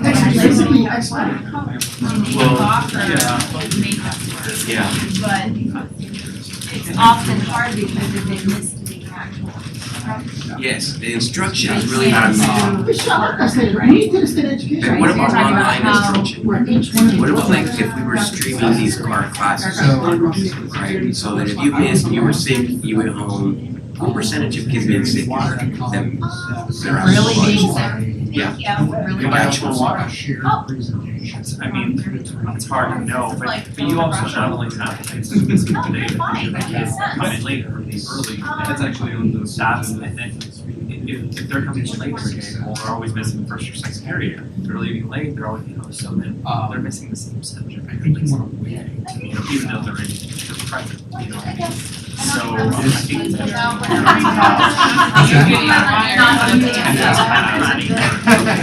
Is this your personal? No, it's our water. I just felt bad. I feel like I'm trying to keep them in the game, they're not there on the field. Okay. Keep hydrated. Yeah. You know what I mean? Like, come on, you guys, just keep going. Oh, we don't have our salaries. Anybody need water? John, you good? Are people gonna go I was thinking that or where they are when it comes to like reading? 3 and 5 at the end. What, Yeah, yeah, I know, that's gonna be like. Feel free to hop on this. Right. So creating a communication strategy based on the end user versus. Yeah, I think it's maybe a better communication of the intent, right? Something. Because this is basic education. I mean, I think that's what it's thinking. And then, which leads to, The last iteration of the strategic plan, I don't think that's. It had to have probably came, yes, from Heartland, because it was, so, okay, and then. So centering the end user. does that make sense? And that could be a pre-app, right? Like we would work that ahead of time and then start, we can catch like, have to have parents. Yeah. What about centering the? Well, this is a KPI like you were saying, right? And this is not necessarily a KPI, this is more like, An action. right, yeah, a mission, right? Okay. You had mentioned. What about their experience at school that would want them Kind of like to come and not be website, unnecessary? but What makes that it's not true. Well, they're there. So they tried it, I do as well. the quality, the engagement. Other kind of things, so.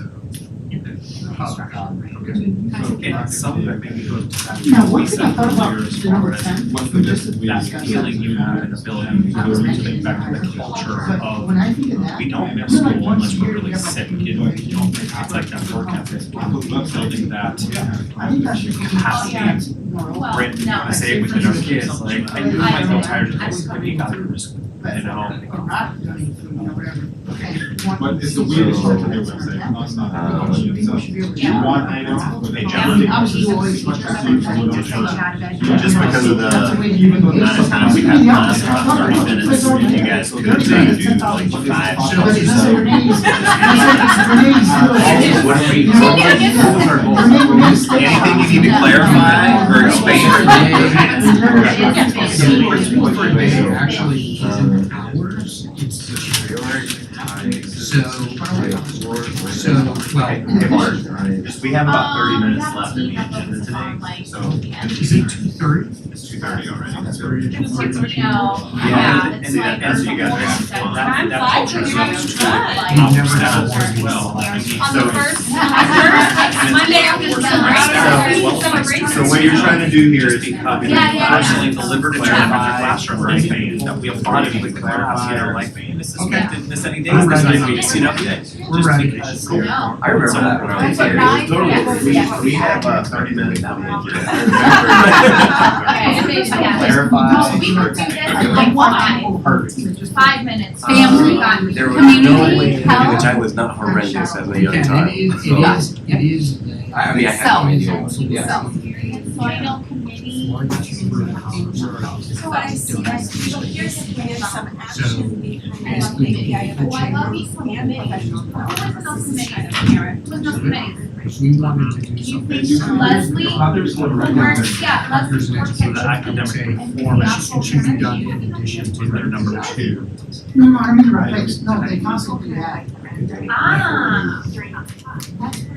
So, yeah, do it. I mean, some schools do it. No, I have some like teachers that's online. Just through, Learner, because it's teacher, through administrator, but the big And then there was the program administrators that and I think end user focus is what I was a part of I did. Like I said, over PTA,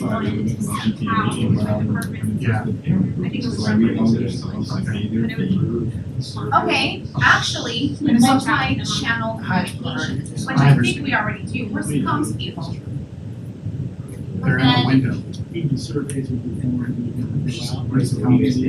They're staring at you. Yeah. So this was a learner thing, You're right? holding them in there. Well, You're actually, handing them around. Yeah. both the teachers and the. So what?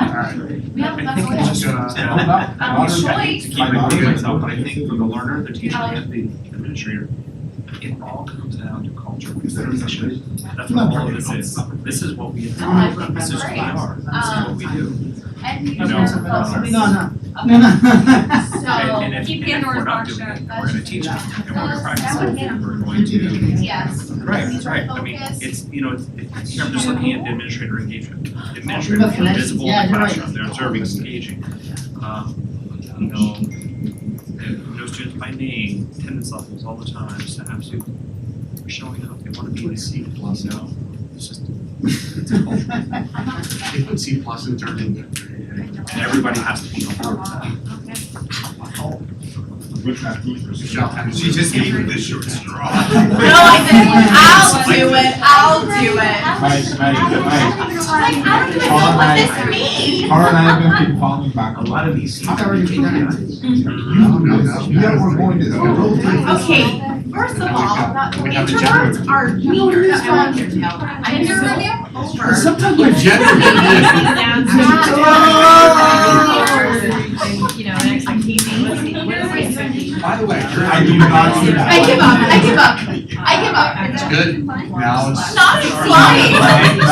You can't answer that, because you're not allowed to make a video, okay? Not because you Experience done. kids I in don't- schools. I started this sort of And then thing. they drive whether they travel, right? Not that there's decision makers all the time. Right, but it's good.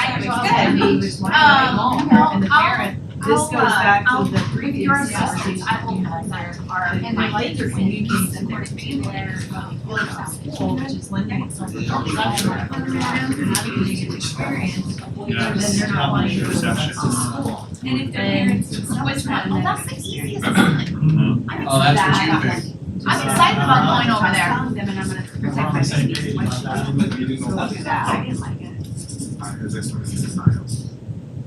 And the experience they have in the classroom is largely driven by the teacher who needs to be there. Correct. Correct. To provide it, to provide the positive experience. So how many kids do we have? I mean, well, I guess it's true. They don't hate the teacher. They either love, if they love the teacher, they hate one of the subjects. When did you have that? That's where I was. They actually like it. I mean, Because they're not, and they're not going to remember the specific things that you taught them every day. They're going to remember how they felt in that classroom, how they treated them, their experience, you know? They're learning, but they don't say that, oh, Mrs. Smith is my favorite math teacher because she taught me, you know, fractions. No, because we get to talk and we get to work together and we get to have fun, and, you know, those are the, and that's. which is the application of what a classroom hours, providing that experience and the experience of the teacher. Correct. So now the experience of the teacher is positive, so he or she wants to because why do they take off? They'll say. And 30 years after this point for that fifth grader or whatever, really solidified. Terry, you just taking it easy over there now, like you already, are you done? Are y'all done though? That's what I'm saying, yeah.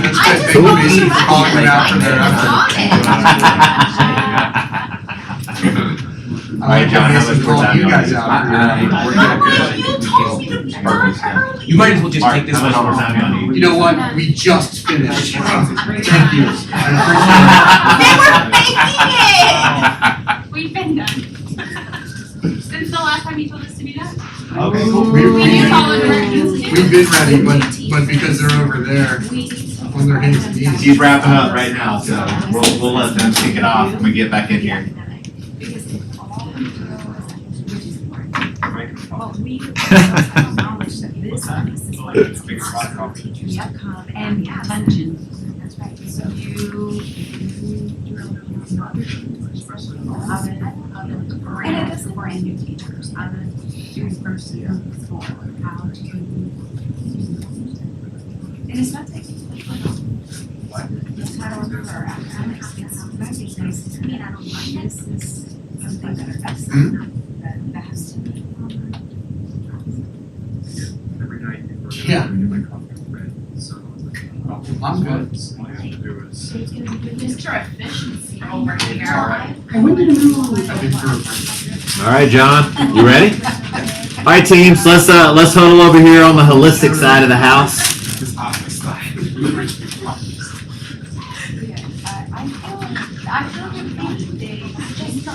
Which shoe would they? Sure.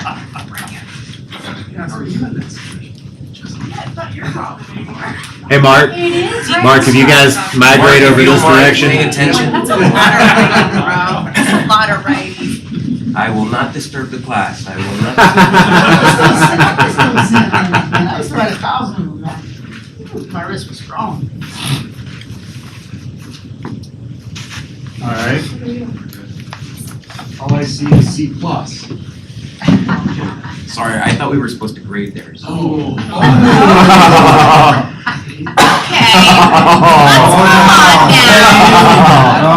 Oh, Lord.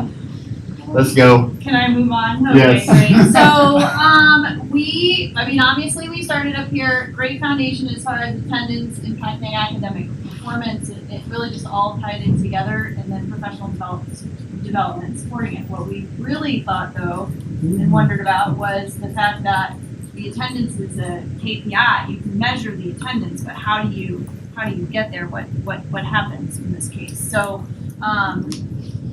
there's a lot here, but over here in the corner, cultural expectation. Culture and expectation. What is the expectation of attendance for teachers and students? What is the expectation for what the classroom experience looks like? Because we know that that's why kids often don't want to come to school, and how it all plays together. And so that was much of our conversation, is creating that classroom experience so that kids want to come to school, and then ultimately adults want to come to school, because oftentimes they're not coming to work because they're stressed, possibly, or they make themselves sick because of whatever's happening at school, and this will feed into all that. So that was the gist of our conversation. So we just kind of continued to build on that attendance. The professional learning is really also centered around not just what staff needs, but also parent, making sure our parents really understand the importance of attendance and why it's important, and why not just attendance is important, but coming in late, leaving early, like all of those play a part. So I can come to school every day of the week, but if I'm out the first period of the day and that's my math class, okay, so what does that mean and how do we help parents with that understanding as well? Yeah, that's an excellent observation, because that's something that not so much to talk about here now, but I think that, like, when you join a sports team, for instance, you don't want to miss a day because you want to be the weak link on the team. You know what I mean? You want to make sure that you know your assignment. Or, so why would a student want to come to school that's not excited about school? You're right. You know, so that first day of class or that first week of class, does that look like creating, you know, bonding exercises with the students there, or explaining why this class is important or how this class helps you before you get into the standards, you know, and orientation? I mean, I don't know. I'm just coming up with crazy ideas, but that's what I never even thought of. That's like I'm like, I never said, okay, why does that student even care about this class?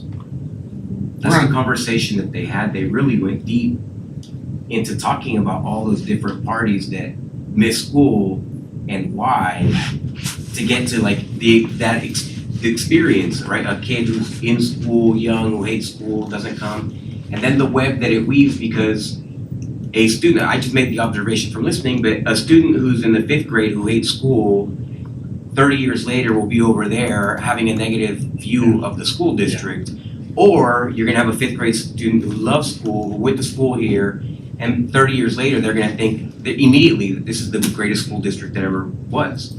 So it has a long-term impact, not just on attendance, but just on their view of the district to begin with. And to make it favorable, all begins in this experiential process where, and the teacher as well.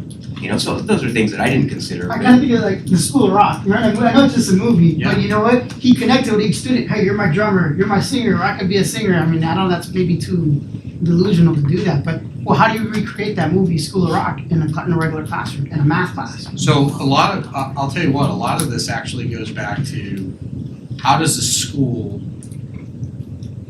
find some intentionality around those first few meetings that they create.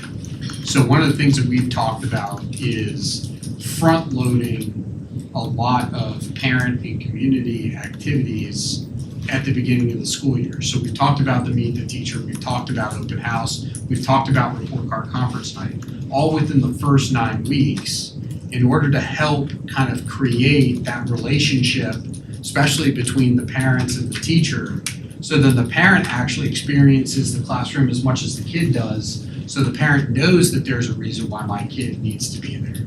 So one of the things that we'll be talking about quite a bit as a team is what is going to be different about this year's Meet the Teacher that really is going to engage parents and get parents and students universally excited about coming to class.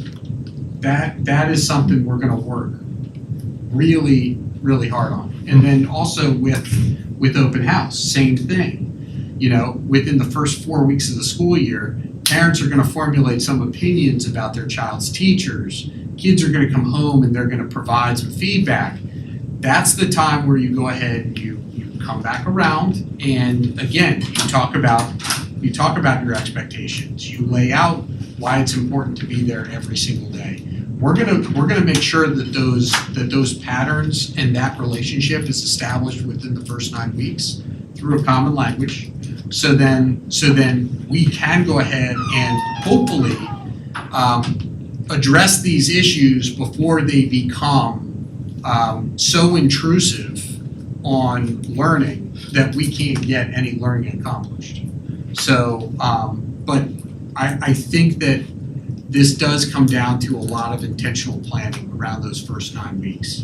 You never get a second chance to make a first impression, right? Like Head and Shoulders. So I think we got to make sure that that we do that right leading into this year. So if I can, then I'll take. You just got it. Do you know what we're doing? Just from that part of it, I know we're talking more about the relationship side of things, but I think Scott and I have dealt with it. The principal at Kissimmee Middle School reached out saying that she needed some help, and Scott and I went over and we walked that facility. You know, the thing that she said that resonated most with me was that, you know, most of my kids come to school because this is actually nicer where they live. And so from a physical classroom standpoint, like I walked and Scott and I said, okay, we're gonna go in there this summer, there are some things we need to do, so, but at the same time, simultaneously, we were doing the meet outs, where we were going out and meeting, the cabinet were going out and meeting the school districts. We were getting to walk the facilities and see and setting expectations, like, no, if you have this broken, you need to put on a work order. Let's go to the principal's meeting and tell them how to do that, because the physical environment is tied in with that relationship as well, because they need to feel clean. They need to feel safe. The AC needs to work, the lighting needs to be good. That's a great point. So like I see a part there, like something that in the strategic planning facilities and operations need to work on, that we can broke out, that is measurable, you know, are we painting on the cycles that we need to do? Are our custodians in there? What is our process for that? Do we need to retrain them? Do we need new equipment in schools? And Scott and I have been working on that, and so we're gonna start seeing improvements. That's why she's gonna see a lot of improvement. Yeah, and you can see work order, the cycle time too. Absolutely. What is the outstanding time before work order gets, accomplished or gets satisfied? Yeah, would that be acceptable for somebody's home? Correct. That's always the question that I ask. Because I'll tell you what, why would we expect a teacher to show up to a classroom where the AC isn't getting fixed? Absolutely. That's a great point. Absolutely. And that the teacher was just an equal part of the conversation. You have the student, right, and then you have the teacher also whose experience needs to be something that You're not gonna wanna home. You're not gonna work in an environment that's not inviting. And another thing too is I almost would wanna do like a form that sets their expectations. And you can ask them pretty basic, questions, something like that, and say, hey, what are your expectations for this class? What do you think will be boring about this class? If they say no, because sometimes you gotta like prompt them a little bit, because if they're gonna be bored, they're gonna be bored no matter what. At least get the feedback from the very beginning so we can pre-identify who are the ones that are not gonna pay attention in that class, that you need to make it less boring for them. You know what I mean? Yeah. And then at the end, kind of like what you do at seminars, sometimes I've got the seminars where it's like, hey, before you leave the class, give me your survey on that instructor, what worked well, what didn't work, you know what I mean? So we ask them like a quick, short, on the first day of class, what are your expectations? And then like a feedback at the end of the year of each classroom. Did you like the teacher? Was the teacher funny? Was the teacher engaging? Was whatever? And I mean, they may not want to hear that, but to be honest with you, those are the students that are, gonna give their honest opinion. Absolutely. All right, team. I think we should transition. Okay. Lots of great conversation. Yes. Yeah, really good. Terry? Yes, I'd like to introduce my new teammate, Dr. Penny Wilson, who joined our team. So, it seems to be a common conversation that we want to bring down all of this high level stuff to the end user. So with that in mind, and looking at our previous team's conversations about a common language, we picked up where Dr. Clayton left off with a common language, but in order to have a common language, we have to think about the user. Who's the end user, right? And in our case, speaking of transparency, what does it look like to be transparent? The conversations that we were having is, so we do have information available, like we think we're transparent, but that's because we use the website, that's because we understand the legislature, but does the end user understand that? So really, instead of thinking about what we think transparency is, how do we communicate transparency as a common language to the end user, who is our parents, our teachers, perhaps even our students, so keeping the end user in mind. That's all we have. For clarity purposes, would you also say end users are also employers? Employers, help me understand what that means. At the end of the day, when these kids graduate, aren't they supposed to get a job? I mean, at least my interpretation. At the same point, employers want to see students that graduate that have the skills that I can employ them and get I think the larger conversation about strategic planning and vision, yes, but when it comes to transparency and practices that we put in place, our end user, for like purposes of just this pillar, is probably going to be the folks that are looking back at the district and getting information from us. And so in that case, although of course we can definitely include employees, they're probably like, okay, well, they have all the CTE stuff, what does that actually look like? Are they actually work ready, right? So actually, now that I'm thinking about it, yes, you're right, employers as well. Yeah, it's fun. Any questions for the red team? What other questions or comments do we have, team?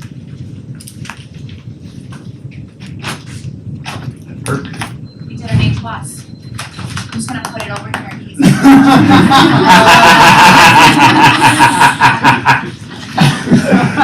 Oh, Terry, I love it so much. All right, let's go. All right, so, a lot of good work that we've done here. However, there were some things that we needed to fine tune. First thing we needed to fine tune was, what does phase 2 communications look like?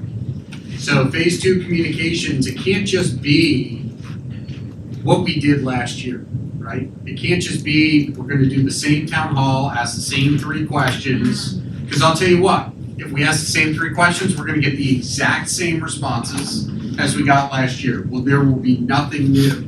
So phase 2 really needs to be, the topic is the strategic plan. So we need to go ahead and communicate out what the strategic plan is. This is us going out to the various parts of the community and actually taking the strategic plan to the community. We should not expect that people are just gonna read the strategic plan just Yes. because it's up there on the website, or because we've decided to make a nice pretty picture or a nice pretty PowerPoint presentation. We have got to take it out there and we have to talk about it with them, and why we're doing what we're doing and why it's important to them. Why should they care? Why should they care? And then this becomes a conversation point. Give us feedback. This becomes the conversation. Tell us how we're doing. Do you see evidence of this? Do you not see evidence of this? Where can we improve? These are things that we need to be asking, and I think that they'll appreciate the fact that we're asking. Here's the other thing. In terms of markers of excellence, are we the school district of choice for employees and families? Let's be honest. The reason why this is a great place is because people have choices and they have options. You know, I don't look at the idea that we've got numerous charter schools and private schools that operate in the area as a challenge. I see it as, hey, look, everybody has a choice to make, and we have an obligation to be the preferred choice. So a marker of excellence would be, are we the preferred school district of choice for employees and for families? Families being obviously children and parents. So are we that choice? Or do they choose somebody else? So, and what is it that differentiates us that makes this great? Well, it should be success in this area and our ability to communicate this effectively. And if we can communicate that effectively, and we can have that conversation in a way that's more effective than some of the other options that our families have, then boom, we're in business and our numbers continue to rise. So that's where we saw the markers of excellence. So we thought that the work was really good here that was done. We felt like this needed to be honed in, and then over here, we definitely want to be the district of choice. I know, Phoenix next. Top 25. Questions?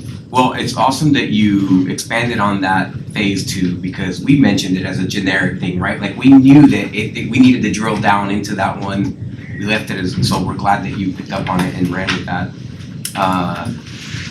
The one thing that I've always hear about why people like working in Osceola County is that it's a big school district that has a small field, right? Yeah. And that's a huge advantage that we have. If we were communicating that, listen, come here, and assuming all being equal, pay being equal, you come here, you get the benefit of both. I mean, there's things that we can definitely communicate to people that this would make it. And that's a great point, because in Lake Nona, you got a high school of like 5,000 students. It's impossible to establish a relationship with your students when you're that big. So those are part of our standards that we do in order to keep that relationship going. We're saying that high school is never gonna be bigger than X number of students. We're not gonna have more than X number of portables on a campus, because if the portable city doesn't feel inviting, I mean, those were kind of like where it starts leading those strategic standards. Yeah. I mean, like when we talk about standards of excellence, it's not really markers of excellence. It's just that we should take pride. I mean, and like if I go into my car, I don't want to see a bunch of trash everywhere. That's not a strategic vision. That just becomes like a standard. We should increase our standards so that way they start becoming pervasive in everything that we deliver. No doubt. I think that that Mr. Arqueo brought up a really good point. When I came here, that was actually one thing that I identified right away as this is a big difference between Orange and Osceola. In Orange, I was 20598.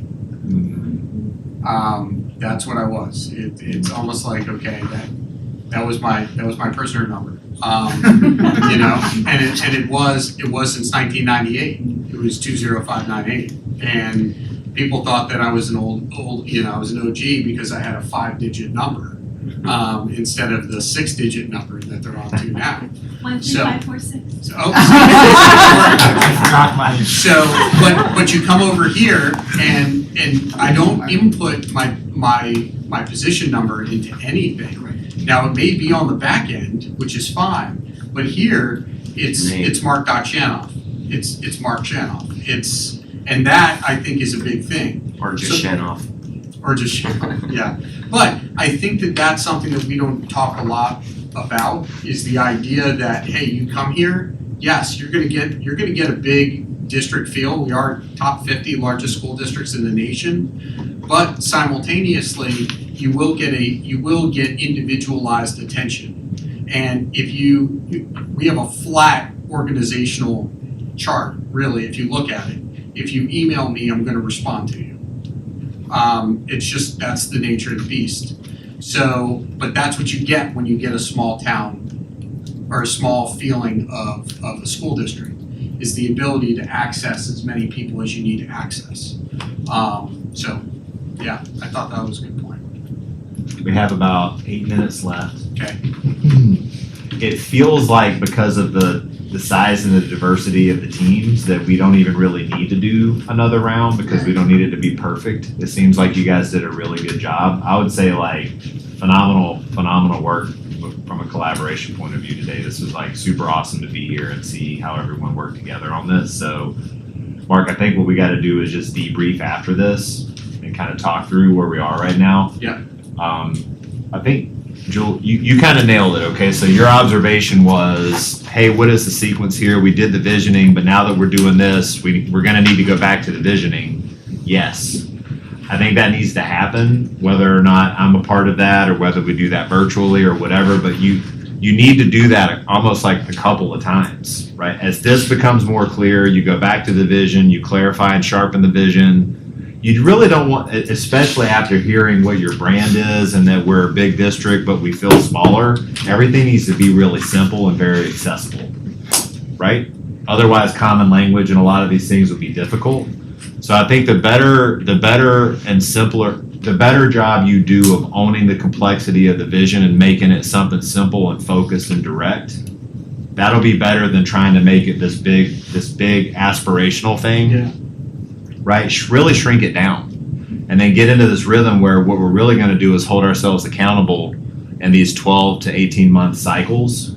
And let's put a lot of our energy into that. That way we can build some momentum. The reality, you can't fix everything in one fell swoop. You can't. Sometimes, and that's the hardest part when I'm talking about ranking these things. I felt bad, because I think all of them are important.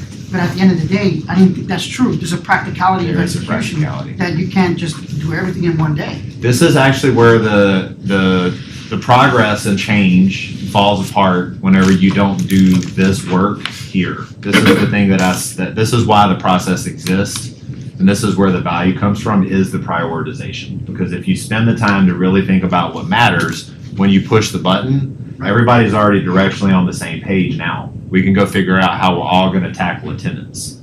What does that look like? Visibility there, et cetera. So you guys are doing a phenomenal job there. I feel like there's just, from here, I don't know, does anybody have thoughts or feedback? I guess it seems like there's two things that need to happen next. We need to rationalize the vision against these outcomes. Like, I took notes on this, so I simplified kind of what you did in the first pass, second pass, so I can summarize that. Okay. Right? So I'll do that. But we need to revise the vision statement. Go ahead, Julie. No, one thing I would like to see, because it started getting a different dynamic when we started inviting staff in here. Yes. Because we have thought exchange for everyone in the world. To be honest with you, like how you did the ranking system, I like to anonymously have each one of the people that are in this room kind of rank their top things on the different domains that we spoke about. Yep. And then just kind of leave it, because, it's very top down right now. It seems like the board's telling you this is exactly what we want. Yeah. But statutorily, that's the way it is. but the reality is, I value your opinion. You know what I mean? Like, you guys are my committee. You guys, there's a joke running around. I love committees, but it's true. You know what I mean? I love the people input. You know what I mean? Because I'm not the smartest person in the world. You know what I mean? I don't know everything about everything. Can we end the meeting on that? Yes. So, but the reality is Make I the notes. but I have the power of Yeah, put discernment that down. and to sit there and say, okay, this is the people's opinion. And to be honest with you, we want to have buy-in at the end of the day, because we can do a top-down approach and say, this is exactly your plan. But, I want you guys to be excited about it, because you guys are the ones going to be executing it every day, regardless if you're in facilities or finance. There's So, a lot of horsepower in this room, for sure. so I would like to see some kind of feedback on what they think of the process so far, or something like that, where they can say, okay, this is my rankings, or they can even open rankings plus their opinion, just like in a thought survey, but just limited to a focus group of just the people that are in this room. Cool. Because they've seen the whole process. So that seems like that would just be the kind of the fundamental, that would be a fundamental part of the next iteration Yeah. of the vision statement. So incorporate and align vision to outcomes, make sure we get feedback and input from those that are in this room. Yep. Cool. I think once you do that, then you go back to outcomes, make sure that's tight, and then you're ready to do the first round of Cascade. That's what it Okay. feels like. Okay. And then listen, the real work, the collaboration and the alignment, if you maintain this until you're ready to actually do budget allocation, what you'll find is that the speed that you implement things will be faster than anything you've experienced before. So what that means is you go down the critical path, don't try to do it perfect, just get a directional landscape, go back to outcomes, look at how those line up. Do you need to make revisions? Go back to the vision. And then so you're kind of working at 3 different levels all the way through until you finalize the budget. That's what makes people, like, again, when you get down to the critical path and people start to see, like, they gave you feedback, and that feedback actually fundamentally changed. There's a revision all the way back to the vision statement, right? Because we missed something, and you tweak the wording a little, and you want to do that, right? Like, you want to find a way to have people's language down here visible because of this whole common language thing you guys hit on. I think you nailed it. But the more you do that, into the spirit of what you were talking about, Julius, it feels like our thing. And when it's our thing, the buy-in is very high. So I feel like that's the move. Yeah. Something like that. Yeah. Thanks, Mason. Today went by very fast. I don't know about how anybody else feels, but this did not feel like 4 hours. Once you get into this aspect of the process, it always goes by so fast. Oh my gosh. Can we get everybody's feedback like that? As Melinda's mentioned? Yeah. Can we get so that we can get 100%, pretty easy. It doesn't have to be anonymous. I just wanted to protect people if they wanted to say, I want them to hear what they really want to say, and not what they want to share with me. Yeah. I mean, I don't care if it's anonymous or not, whatever they're comfortable doing, don't put Yeah, your name. I don't think anybody in here is averse to chiming in at any point. Is there anything, I'm open. Does anybody see anything around the room that hasn't been already identified that you believe needs to be identified? And feel free to chime in. This is definitely going to be a safe space. Yeah. Did anybody feel like we missed anything by even starting with the whole holistic thing, transparency, and then markers of excellence, just as a basic framing? I think those are 3 really good places for us. And also, I think knowing that we revisit this process every 12 to 18 months, I think really kind of takes a lot of pressure 100% as well. The idea that we can go ahead, we can go into this understanding that we've got something that is way more dynamic than static. And we are obligated to actually go in and refine this. Yeah. As many times as we need to, but I think we've got some work that we can do. Mark, I love the way you said that. I mean, there is you'll have to decide as a style of leadership thing, after being in different scenarios where we're doing this kind of work, you'll find leadership teams, we're doing strategic planning. You know what I mean? Like, it's a strategy and we're smart and we're making the plan. And what happens is you can over-index that the value of the work that's being done is the vision. In reality, the vision is really only directionally important. The most important thing that you will work on is the work that you're doing right now. If this gets you going in the right direction, and then you start building critical paths that you can execute in quarterly increments to start lighting these things up, that's how you win. So the way that you just framed it to me kind of sounds like, yes, we're going to have a vision statement, but what we're really going to double down on is the picture that we paint for the 12-month spike. Absolutely. And we're going to be very accountable, super transparent, and all on the same page about that. Yep. And then everything we learn, we'll use to continue to iterate up and down. Right. And if that's the flow, I mean, that seems very consistent with what you've been talking about. What it means is you spend less time trying to sound strategic, which a lot of leadership teams and stuff like that struggle with. You know what I mean? For whatever reason. You guys have been in all these meetings too, right? It can feel like we had a lot of good conversations and then you leave and you got to go work on Monday and you still don't have any idea what I should be doing different on Monday. And you're cutting the corner on that. That's what's happening here. Yeah, for sure. Thank you. Awesome work. Yeah. That was nice. All right, so, Madam Chair, do you want to adjourn the session? This workshop on strategic planning is adjourned.